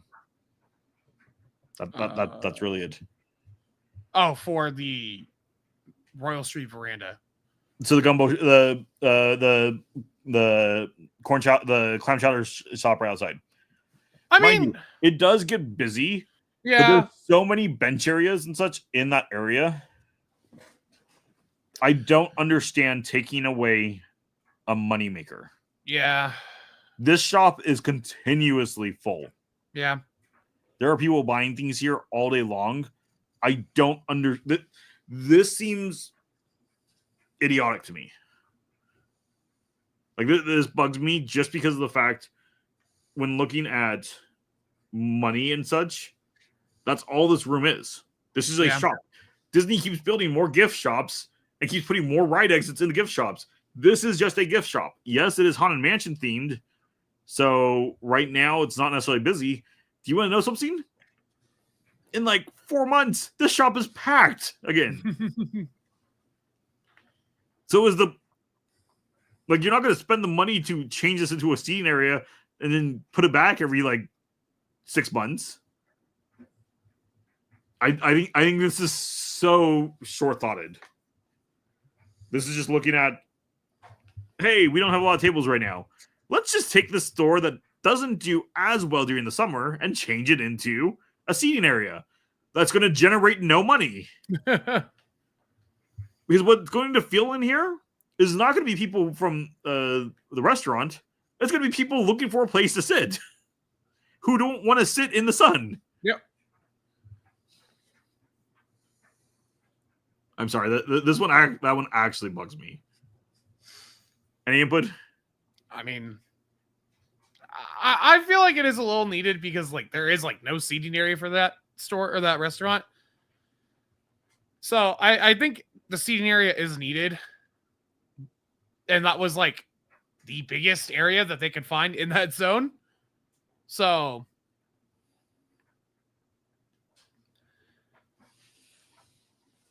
at the same time, it always like you can always find Nightmare Before Christmas merch anywhere else, basically.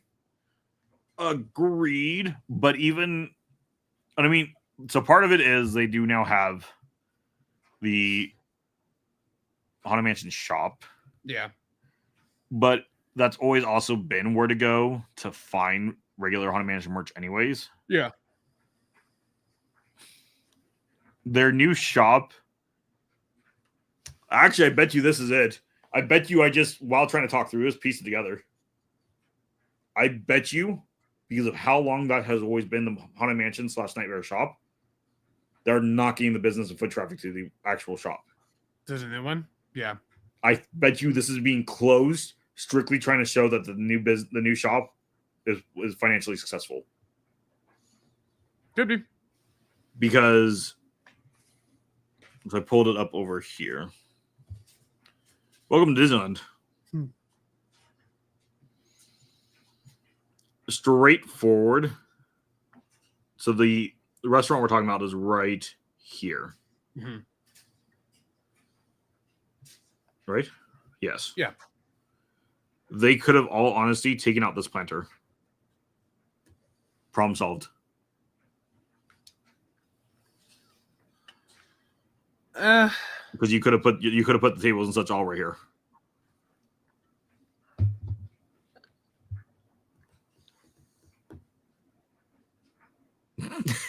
I guess, yeah.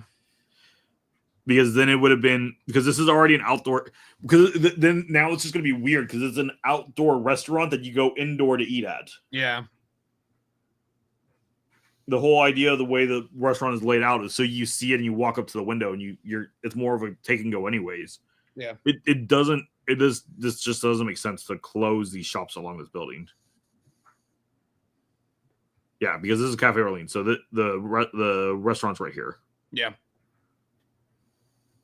So yeah, you could have legitimately just put it right there. Or straightforward.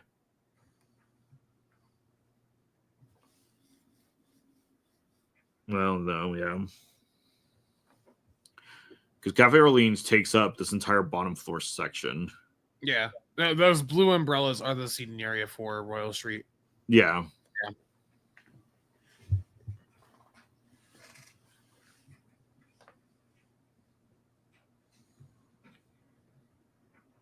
Well, thanks. I'm so glad you did that.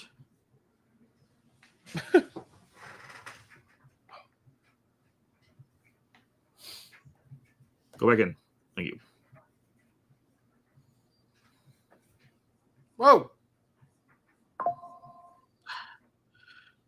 There it goes. That's tiny. That's a lot of tables for the gumbo shop. No, it's not. Especially talking about summer. No, it's not.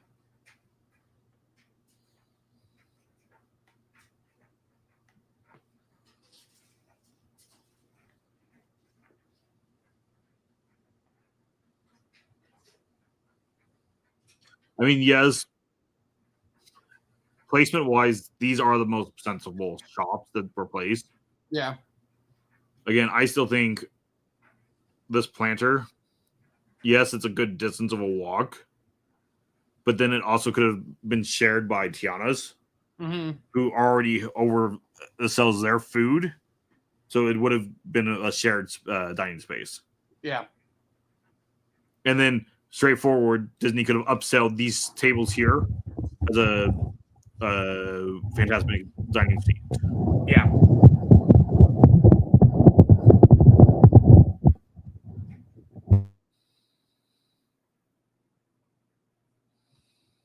What were you doing? I was unscrewing the base because my back hurts, so I want to lay back here. My bad.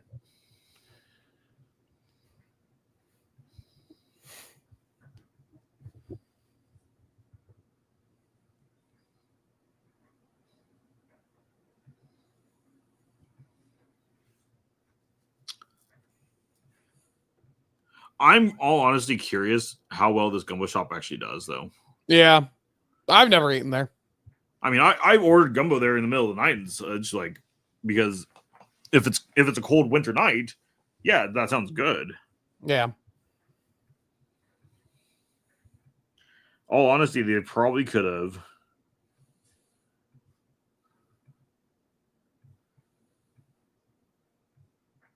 They probably could have extended. Oh, this is before the refurbishment. Yeah. They probably could have extended this table seating area here. To where? It comes a little bit. You can go a little bit closer this way, or they probably could shorten down the docks for the Tom Sawyer here.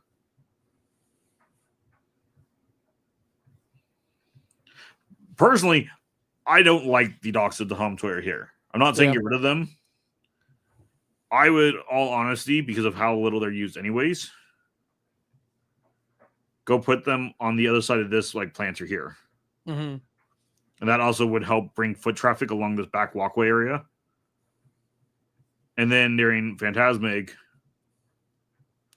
that would open up more of this area. Yeah. And again, especially if you were to extend this down, you could then make for Phantasmic this seating area here for the wheelchairs and such. Okay. But I don't know. see the vision. It just bugs me that we're trying to make sure we keep high dollar sales going. and our way to keep that going is to get rid of it for a free space. I'm good with tables and such. I'm good with benches and such. I'm not saying we don't need them. We definitely do. It seems very short-thoughted. I see. And it's straightforward. I see one of our big improvements in like 3 or 4 years. That either the restaurant's now going to become just taking that space, and so then it's going to be a paid blocked off area anyways, or a new shop's going to replace it. Yep. And that's going to be part of Disneyland Forward. And then that's just going to be a total waste of money. Yep.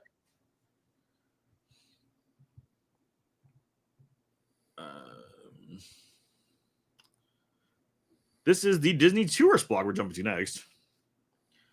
Up, Incredibles, and Moana Adventureland expansion revealed.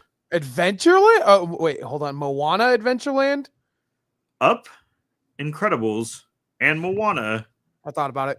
Adventureland expansion revealed for Tokyo I thought Disney. about it. I thought Replacing about it. the Jungle Cruise and more. I thought about it. I'm on board again. Show me the important thing, George. That's where we're going. Wait, this concept art? That's how far along we are. We have Lock in. some concept art. So I know people are throwing a fit that Jungle Cruise is closing over there. If I this don't care. happens, I'm not for Tokyo Disney. I'm not actually as hurt about it. Disneyland, I would be protesting it. I would be out like blocking it. Yep. That's a day one attraction. You can't close Yep. it. Yep. But this is a very interesting concept art. Let me do this. I see the important part. Oh, I cannot spell right now. Spell Tokyo. Tokyo?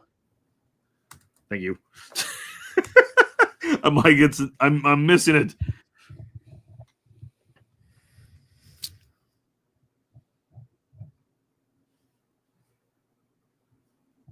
Oh, there it goes. Okay.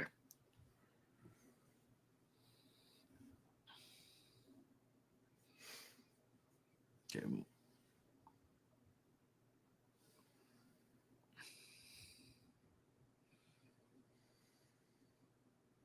I don't even know how to orient myself on this. I would go with the buildings on the left side of the concept art.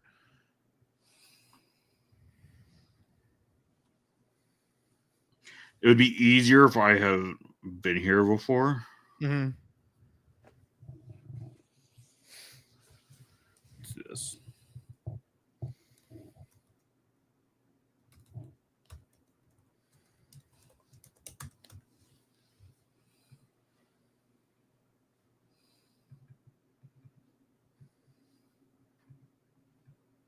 Fantasy Tomorrow Adventure.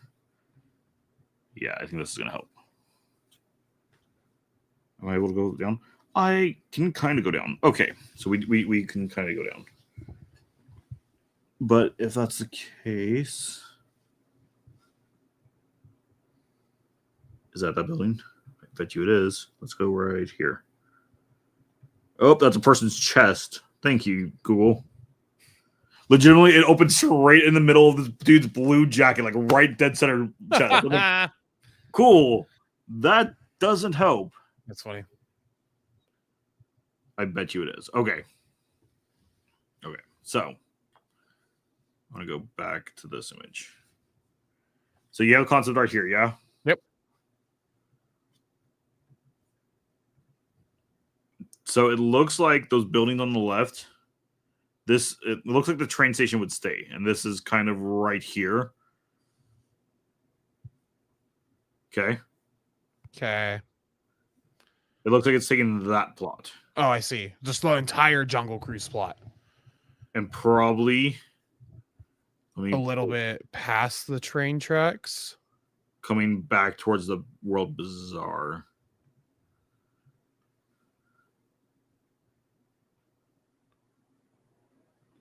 Oh, so maybe the train's going too.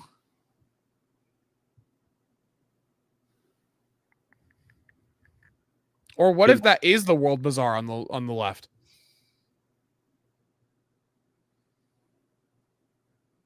What if that is the World Bazaar on the left? If that is World Bazaar on the left,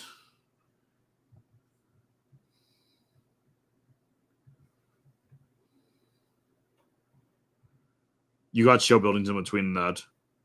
Pirates of the Caribbean is right there. Oh, okay. Good thought, but no, there you're blocked for Pirates of the Caribbean. There's also a backstage building, which can always be moved. Can you translate for me? No. I can't read Japanese. Well, there's a walkway on the bottom.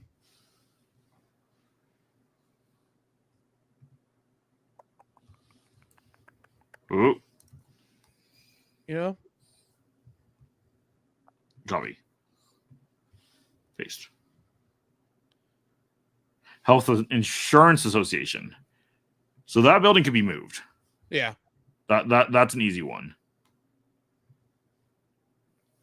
But yeah, right next to that is the Pirates of the Caribbean show building. So that building has to stay.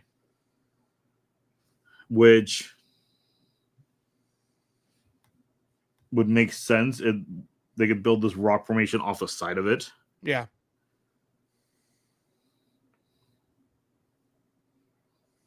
So no, I think their train is leaving.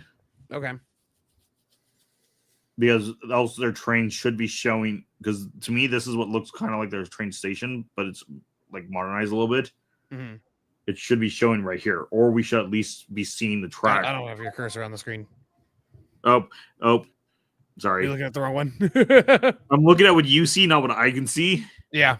And so I'm putting it over where I wanted, but so this looks like would be around where the corner is of For Pirates? Yes. Okay. Which that would make sense to have Paradise Falls be a show building. That makes sense. Because here's your walkway that's coming from that Pirates entrance area. So yes. So you should have. So the train goes and circles right here to go back Mm-hmm. because it's only in Adventureland there. So I think the train is gone. Okay.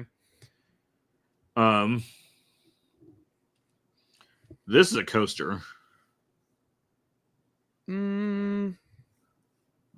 Yes. Yeah.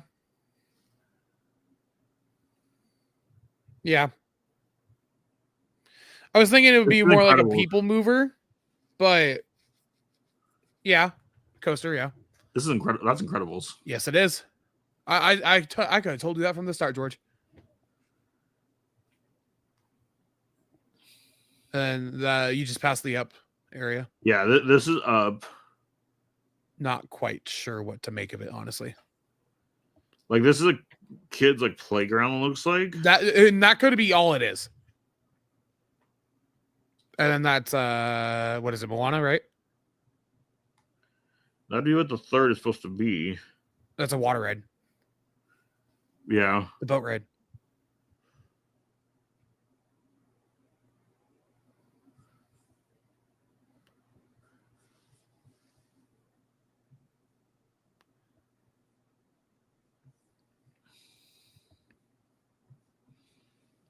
So let's actually read the article. Huh.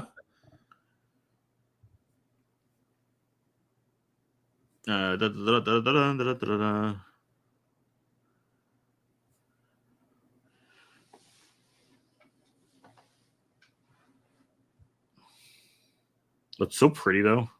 Mm-hmm. It'd be so sad if they got rid of the train. Yeah. As part of the 10-year plan presentation, the Oriental Land Company shared concept art for a wholesale reimagining of Adventureland at Tokyo Disneyland. The proposal appears to show the removal of the Swiss Family Treehouse, the Jungle Cruise, the Western River Railroad, the Enchanted Tiki Room. Stitch presents Aloha I Como Mai. Mm-hmm. Don't remove Stitch. It's the bad tiki room, though. No, what are you talking Oh, about? no, this one's good. I forgot. This is the one that everybody loves. Yeah. Huh. If this concept art were to come to fruition, it would probably mean the removal of Theater Orleans, Country Bear Jamboree, and more in Westernland. Both of the stage show venues are on peripheral of the plans, but Theater Orleans is vacant and absent from concept art. And Country Bear Jamborees is right behind the Tiki Room, so it makes sense to lose all of that and everything in between as part of the development of the space as needed. Attractions and areas that appear to be safe are Pirates of the Caribbean and its adjacent mini New Orleans Square streets, minus Theater Orleans, the Crystal Palace, and Coral Landing subland of Adventureland. Coral Landing was one of the first areas added to Tokyo Disneyland in the early 90s. It's striking similarity to Typhoon Lagoon and at Walt Disney World, which is because some Imagineers work on both projects. Coral Landing, anyways, I mentioned Coral Landing because it's the original example of the Oriental Land Company wanting unique areas for Tokyo Disneyland. The intuitive dates all the way back to then, which again, it makes sense. They want theirs to be original because they want the Americans to come over. Yeah. Now, not pictured in the concept art is anything in Westernland or the Rivers of America. However, these two lands are interconnected, so it's difficult to visualize how removing Jungle Cruise happens without a domino effect that has major ramifications for that whole side of the park. I don't agree with that one. let me see. Yeah, let me pull this. Here's Jungle Cruise. This is that area we're talking about. Mm-hmm. This is Westernland. Again, the biggest thing is it's going to be the removal of the train. Yeah. And it does look like the train goes through part of Big Thunder's show building here. And all it would do is it would just turn, it would do a U-turn early instead of going around Adventureland. Well, again, even if they took out the train, they could still remove the train, keep the river and such if they wanted to, or do an expansion to that later. Yeah. Big Thunder over there is just as popular as it is over here. Yeah, I don't think any of that's in trouble, yeah. And we know Critter Country is safe. Oriental Land Company made that clear. They are not removing Splash Mountain. Okay. It is too much, it's too popular. Yeah. It's always successful, and their Summer of Splash is always immensely popular for the park. Haunted Mansion right next to it again is another very popular ride. So like this entire corner here is safe. The rivers may eventually get replaced with something, but I don't think this is where their expansion thoughts are at the moment.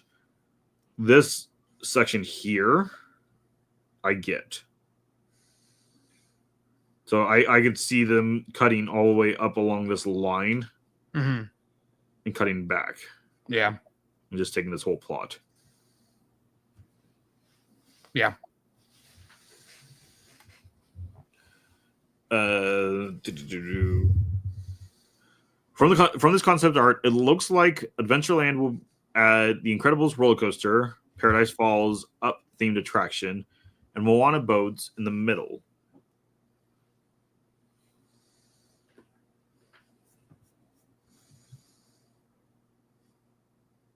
Moana boats in the middle.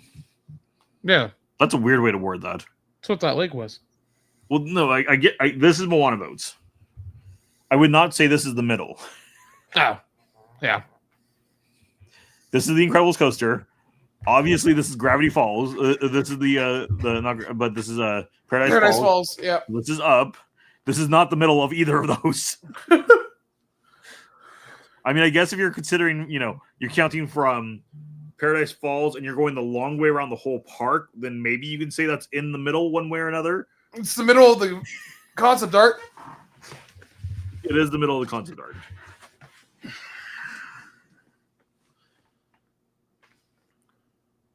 The Paradise Falls rockwork could conceal a large show building, and there's the space for that with the removal of Jungle Cruise and the Western River Railroad. The roller coaster is more or less in the place of Tiki Room and connected facilities.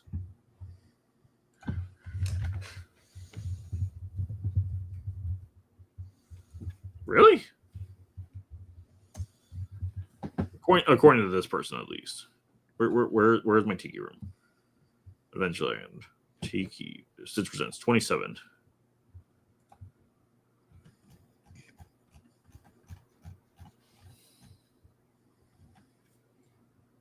I'm sorry. Wait, what?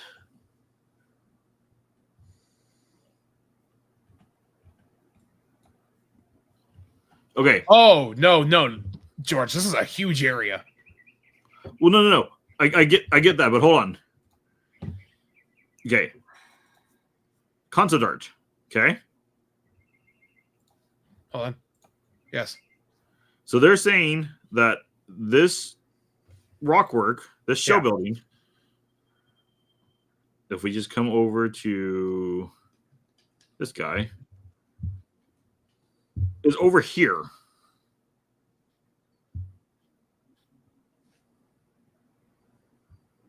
Yeah, I don't know, man. I was like, no, you're stretching this a bit. I see it being over here back along the show building of Pirates. Like the show buildings may become connected, or they may take the Oriental Land Health Insurance Association building.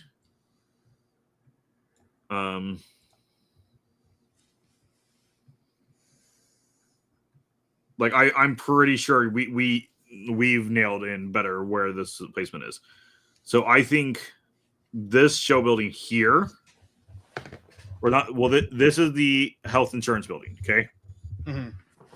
I think this building will be demoed. This is where the upride would go. The rock work would be built right here. Yeah. Because then that blocks the corner viewing towards Pirates, and you would just either walk in or you would be carried in by ride vehicle into the show building. Yeah. Which then lines it up along the backside of the Incredibles coaster.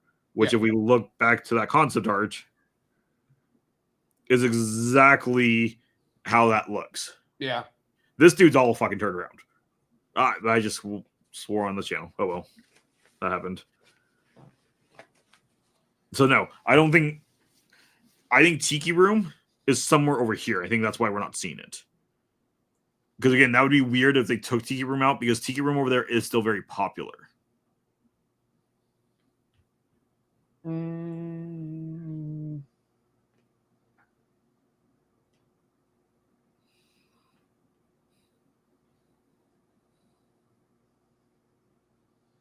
You need to see the other map? No, I'm looking myself. Yeah, I don't think Tiki Room's gonna get touched based on this. It's just there's a backstage street that goes into the Rivers of America that, well, if they're removing the railroad, they can make that path. I don't know if you're on Google Maps also. But there's like the railroad goes along the backside of Big Thunder Mountain. Mm-hmm. If they just turn the railroad into a walking path, then yes, and then turn the backstage street right behind Big Thunder's show building. Well, so again, my whole thing when I'm looking at that concept art, I'm looking at how big those actually look. Yeah. Let me just pull this guy. I'm just bringing this up because there's that walkway at the bottom. Since you think we're oriented like this, north to south. Well, so I think this here is up. Yeah, which would mean that walkway at the bottom. So right here would be Incredibles. Yeah. Which means like right here would be Moana. Okay. I think straightforward this building here, this like line that's almost made right here in the concrete. Mm-hmm. I don't think that's moving. I think that's their internal like separation in the land. I think they're cutting this land here along that line. Yeah. And that way they can still use the service roads. Again, the train is going to go away. Yeah. In this theory of ours while we're discussing it. Yeah. But to me, that's what makes the most sense. Mm-hmm. And when we look at the concept art, we still see that pretty much is where the railroad is right here is our main walkway in. Yeah. Which means the Tiki Room building, which would be here, is outside that zone. it could still be demoed, but it is outside the main zone of their touching. Yes. I think this. Let me. Let's see. Let's go ride. Because this is the theater that they're talking about being destroyed. Mm-hmm. Measure distance. So I think it's going to come. They'll probably leave the service line. I wish I had my mouse down here tonight.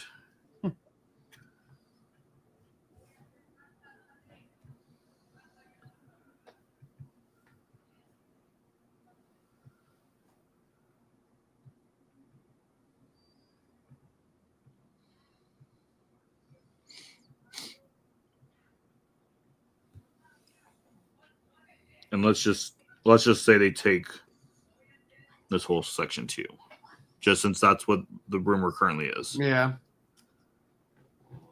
That pretty much means we can just connect back to there. That's 486,000 square feet. Mm-hmm. Yeah, this dude's a little bit overstretching. There's, even if these attractions are huge, they're not going to need that much land for it. Yeah. It may actually even be keeping to still be economical about it. It may be even more like that. Yeah. Which is still 443,000 square feet. I think that is our cut lines of what is being demoed out. Yeah. And obviously, like this probably won't be actually touched all the way straight along this line because of walkways for park crowds. But no, I don't think it's going to touch the rivers. I do think the rivers are probably dated over there. They're probably numbered. I at least just being the Rivers of America and Tom Sawyer Island, even if I don't even think they are Tom Sawyer Island over there.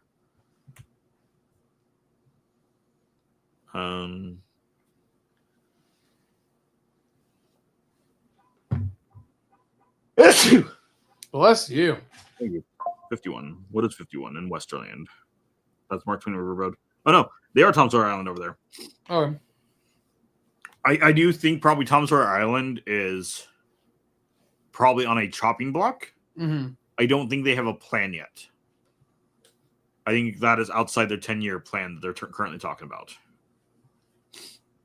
So we're not going to read further into it because this dude doesn't know what he's talking about. Yeah, critical coaster on the monorail system from the first movie.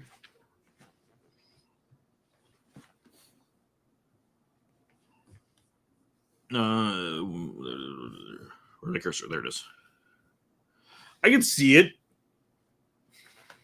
Up for it. I know they would not do this, but you know what would be really cool? Is if they found a way, even if it's inside the show building, like let's say, because we're not sure exactly which way the cars are necessarily going. Yeah. Let's say it's like when you're coming out, that they have a way to make it look like you're going through the waterfall and it splits in front of you.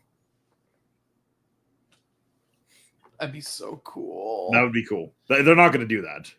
No. Though this is the Oriental Land Company, so... They could. No, as an article goes on to explain, the concept art and such, and based on what we're kind of reading, it almost looks like just an expanded version of Slinky Dog Dash. I'm okay with that. I'm okay with that. Give me a big Omni droid instead of I don't remember what the Wheezy instead of Wheezy. Here's that health building. You can see the corner of it here. Oh yeah. So yeah, that's exactly what it is. They're gonna build in that show building, and you're gonna the building's gonna stay. So either they're gonna do a very small attraction, or they're gonna convert this into a show building. Mm-hmm. It's why it took me a minute to start, because I was trying to figure out how to orient myself on this concept art. And it's not like here or Florida where I've seen it. Yeah. But continuing along with the Disney Tourist blog, this is the same writer, so we'll see how much we fight with him along the way. Port Discovery expansion and Aquatopia replacement has been revealed also. Okay. Whatever those are. Well, Port Disney that's just one of the ports for Disney Sea. Port Discovery. Yeah. Port Discovery, yeah. So, concept art. Cool. This one I have nothing to even touch it on. He legitimately copied and pasted this entire top section. Yep.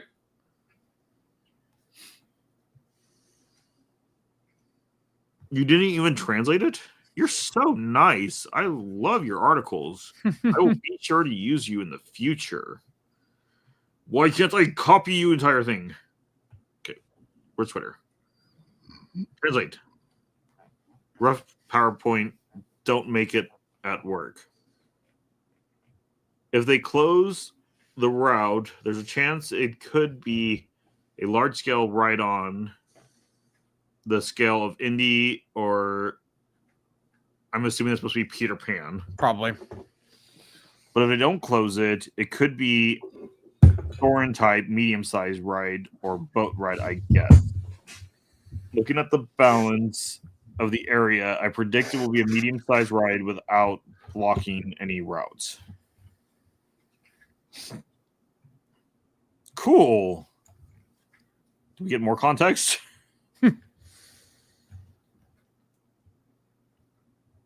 Not really. To add context, the building housing Nemo and Friends Sea Riders is safe as is Horizon Bay. I don't know if you're correct with these. I don't even know what this says, dude. I don't. What I'm trying to find. This article is actually worse than I know Aquatopia, that like Luigi's flying tire type ride, Aquatopia, and they're getting rid of it. Yeah. Yes, at least that's what it looks like. Big space, my God. Oh, you looked it up? Yeah. No, yeah, it's big. It's just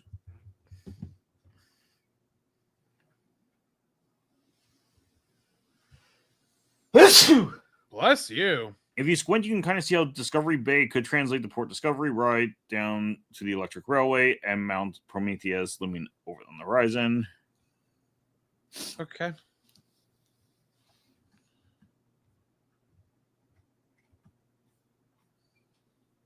You know what?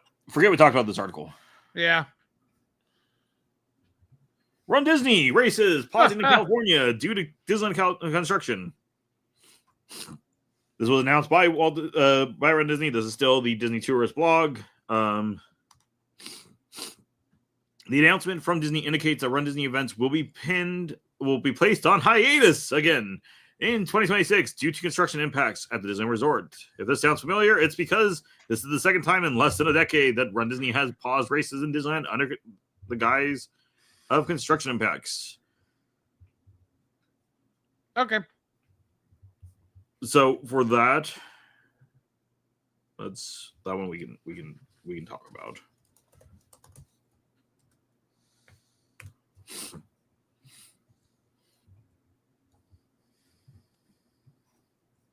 California Adventure. So one of the routes that Run Disney is using currently. Okay. Mm-hmm. This last time, your start line was actually over here in the parking lot of the cast member lot. And you came down Disney Way. And I don't remember if you went one way or another, but you ended up still on this back walkway here. Yeah. This is where the Avengers expansion is going in. Yes. The demolition of that is already started in some areas. Okay. We do know that this walkway here is about to close for over a year. Yeah. And that's all Avengers expansion. So it is closing because of Avengers or it is being canceled because of that, at least temporarily. Where's Coco going? That's my question. That's the $1 million question. I'm on the side. I think because we know Avatar is first. Okay. We know Avatar is coming into California Adventure. Yeah. So Avatar will be phase 2 of what I'll call a 3-phase project. Mm-hmm. Phase 1 being Avengers, phase 2 being Avatar, phase 3 being Coco. Yeah. Be it other projects or whatnot, we don't know yet. I don't know the specifications of it. I think Avatar, and I think this is why they haven't done anything. I think Avatar is taking this plot. Hollywoodland, just overall. I think so. Ew. Or they can expand it a little bit out into the spacing if they need to, because again, once they do all this stuff, will be when the new structure is built, so they won't need these turnaround spots for the buses. Okay.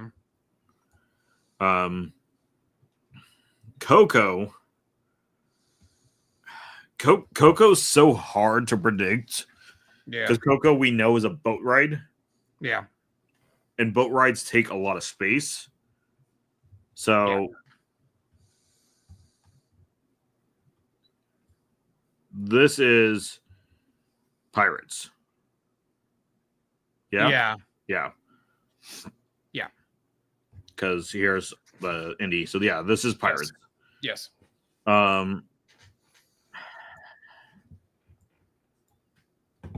Coco, I don't understand how Coco fits into the game plan of this park. Because realistically, it needs to be either in Paradise Gardens or Pixar Pier. Yeah. We cannot expand to, I'm assuming this is west, because of Cars. That's east.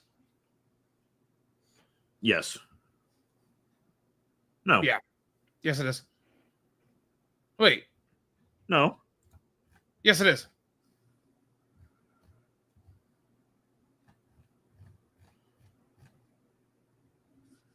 Oh. Nope. That's not Doc Central. Just zoom out your map, George. Well, because I need a compass is what I'm trying to. Zoom out your map. Yeah, that was east. Yeah, I was saying east, and you said no, it's west. I don't know. Anywho. No, so the east side is blocked because of Cars. There is no expansion along this plot. This is the restaurants. There's no expansion over here. Yeah. We still have this expansion plot here, but that's too small for it. That's like a flat ride space. Maybe they axe all of Boardwalk games, but that whole show building is all Toy Story Mania, isn't it? This show building here is Toy Story Mania. Okay, then what's the one on the west of that? Is that a backstage building? This? Yeah. This is the games and such. And this is Bing Bong Suites. Wait, hold on. No, because I'm too far forward. Yeah. So this is Mania's show building. Yeah. Bing Bong's is here. Yes. Maybe it is right there. Okay. So then let's play with that thought. Let's play with that thought. That's a thought we can play with. Dang. Wow. Where's this photo from? 2017. Let's go.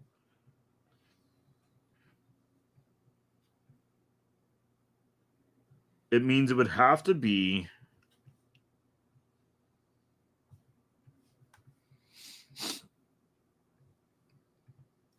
Okay. This is all Q for. That's Inside Out. That's all Inside Out. Yeah.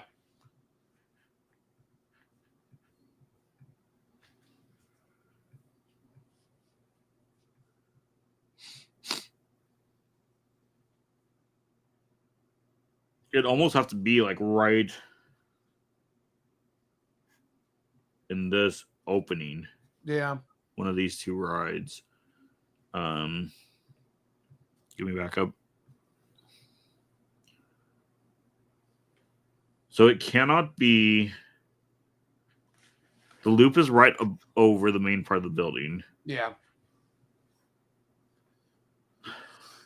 See, my problem is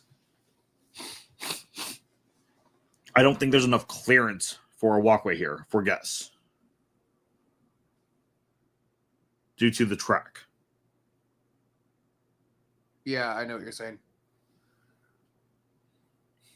And that's why the shops are so far forward, is because Those dips right there are really low. They go to the ground. this dip is at the ground, yes. Yeah. So we know we have to be to the right of it. And that's if it goes in this corner. And I think this is the only corner it could go. And maybe you put what's the street view? Maybe they put a walkway underneath, like basically underneath the loop, like right to the west of the Toy Story building. Right here. Yeah.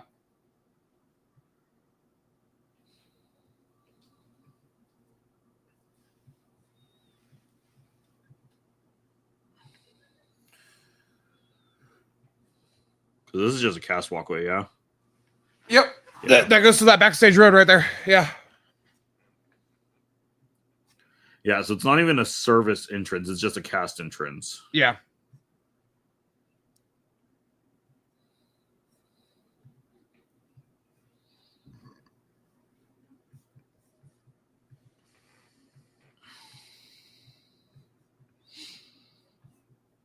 I think part of my problem with that thought, though,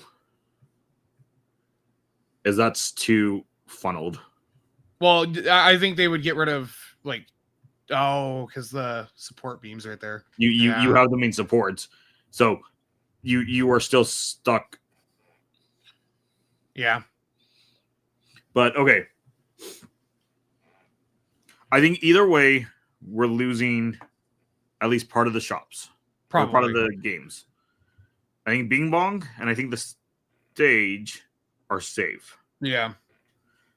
And I think that's kind of why we have this weird cut, is I think these were always expected to be on the chopping blocks. Yeah. Because this side of pier and the far side of pier. No, yeah. So, God damn it. Nope. Nope. You put me back in the current century? The answer is no.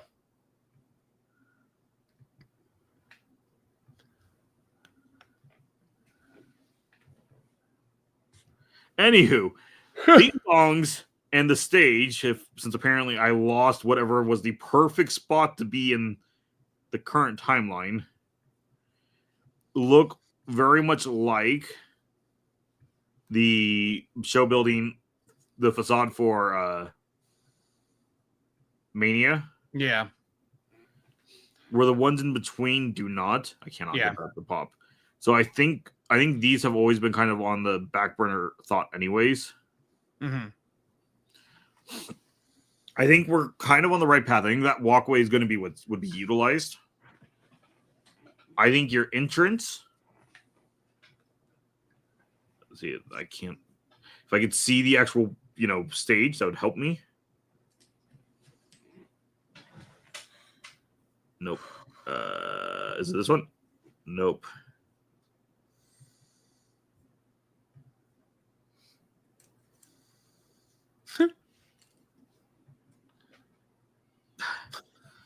But I think where the stage is, the last game or two is going to become a gift shop. Yeah. I think the facade next to it will be the entrance to the attraction, and then the line will start the queue going that way. Yeah. And then it will take you back. When you get off, you'll come back along that same kind of route, because we got to get back to this side of the coaster track. Similar to Radiator Springs Racers. Mm-hmm.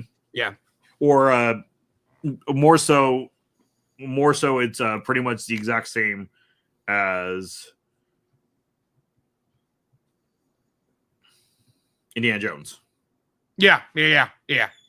And so your exit and entrance will be this more so long walkway back to the show building. Yeah. And the difference is the exit might be a little bit longer to lead you to that gift shop. So we still have the exit through the gift shop. Yeah. Besides that corner, there is nowhere for this ride to be put in unless they took out Goofy Sky School. And even then, that's such a small plot. Yeah. For a water ride. For a boat ride. So yeah, I think it's these three. I know back in the day, I'm trying to find my there's that walkway there. This was the float house for like the turnaround float house. Oh. So this was where Phineas and Ferb All the way back there? Yeah. So if you ever stayed at the Paradise Pier Hotel during when Phineas and Ferb were going on, you would actually see the car drive all the way out to here. Oh my gosh. And then you'd see Phineas and Ferb later on walk out to go join it, to go out and go do the show. Wow, okay. Yeah. Because again, this is all roads over here. This is all service and emergency exits. Oh, I guess so, side of that. So yeah, they could reroute this emergency drive back around this corner here. Yeah. And make this whole like front section of the show building. Yeah. And just have a small separation between the two. And maybe eventually we'll finally put the flat ride that's been rumored there for the longest time. Way back in the day, this was supposed to be an Ursula ride. A little Ursula flat ride. Oh. You're going to ride on her tentacles. I mean, like, I feel like that's just a perfect plot for any spinning ride just because of all the kinetic energy. Correct, and it's small. It's why when we heard that Emotional Whirlwind was coming back to Pixar Pier, I assumed it was coming here. Yeah. I feel like it's a better spot for it than what we got. Yes, but we're back in the century. Yes, but they did have that big old concrete platform for Mulholland Madness. Not Mulholland Madness. I don't know what was there before. Are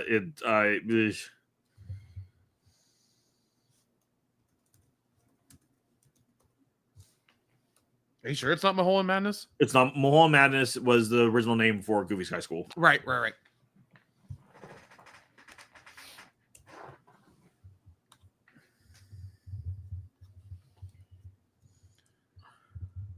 It didn't last long. I'm struggling with it. The Maliboomer. Let me see if I can find a good image of it. Your dad used to ride it. Okay. It did not last long. The Maliboomer. Oh yeah. And that's why that platform is so big, because they had to handle, because opposed to it being a drop tower ride, this one shot you to the top. Yeah. And then is this pre-update or post-update? This is pre-update. So you can kind of see there's a little bit of plexiglass here. Yeah. It's because the ride got fined by the city because it was causing too much loud noises off property. Oh. So the screen tunnels that were already built on the coaster, they kind of tried to do the same thing with little plexiglass in front of you so you shoot it upwards. That way, also, if you got sick, it only went there. Oh. I love version 1.0 DCA. So... And they built 3 of those towers. They were expecting this to be a top tier attraction. I never saw all 3 towers running at once. Like opening week, there was only like a 5-minute wait. Like nobody cared to do this right.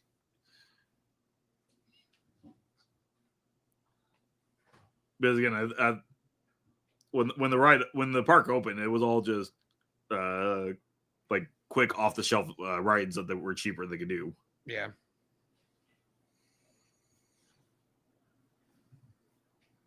There we go. There's a good image of it.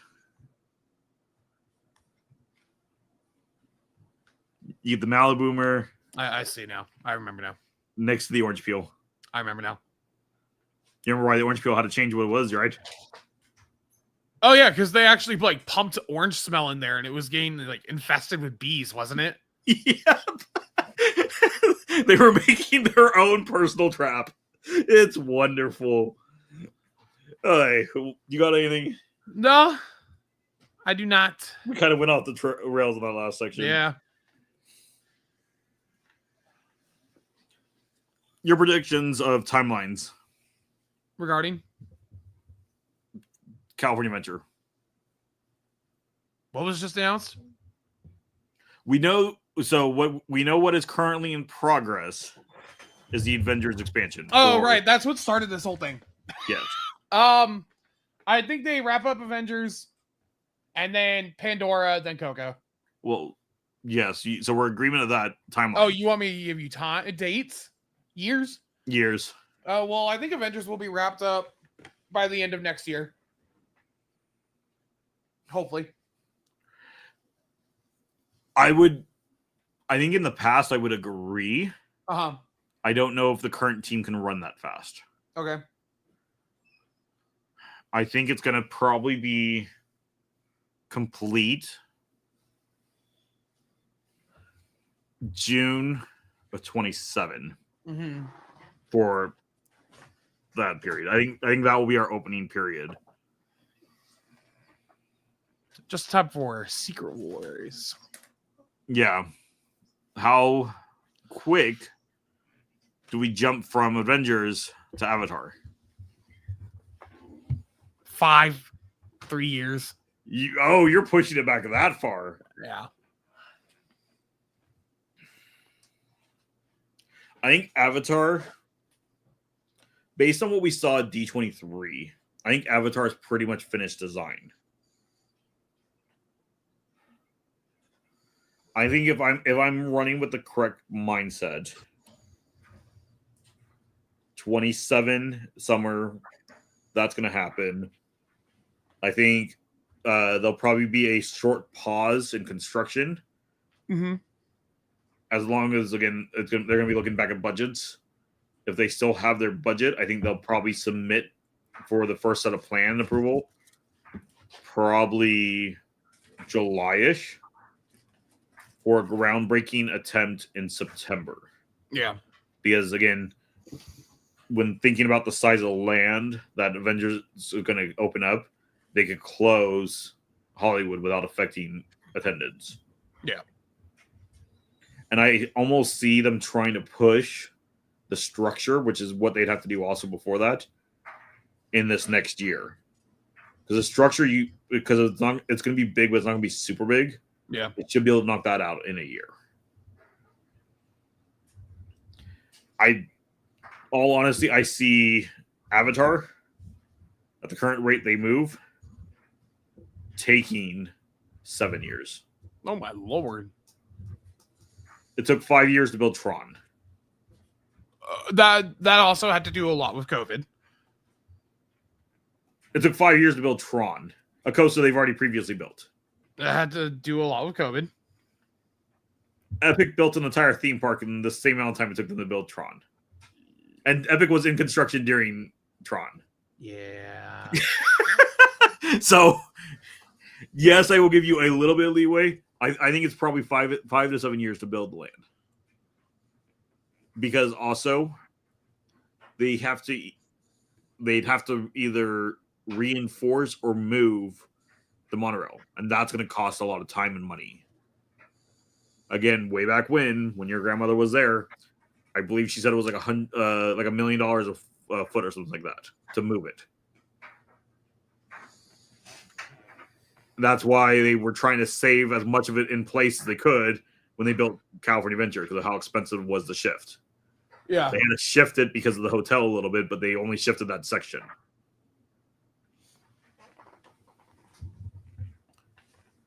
So that puts us 2031. Yeah. 2035 would be Coco's opening. Jesus Christ. Is realistically where I'm thinking. I'll be your age. Mm-hmm. Just because right now Disney does not know how to move. Yeah. If we keep the same pace. Well, I think out here, no matter what happens, we'll keep the same pace because then we're sprinkling in new things continuously. Yeah. And if anything, we might slow down because I think they're going to be putting a new focus to Florida again. Mm. I have heard rumors, none of which were credible sources to actually bring to an article. I have heard rumors that actually it looks like Disney is really considering a fifth gate in Florida. Okay. Because of Epic. And the goal would be to open it in a period close enough to try to catch up and start competing again. Yeah. We already know the numbers for Disney is going to drop this year. The question is next year. And that's what determines if that rumor goes forward or not. I don't know. We're all over the place right now. Yeah. If you made it this part of the video, be sure to like and subscribe. Comment. Yellow Submarine. Yellow Submarine. Wow. It's a Finding Nemo reference. Uh-huh. At Disneyland. It's a fantastic ride. You should ride it. No. You don't. There's not enough room in there for you. No. Anywho. Until next time. See you later. Bye.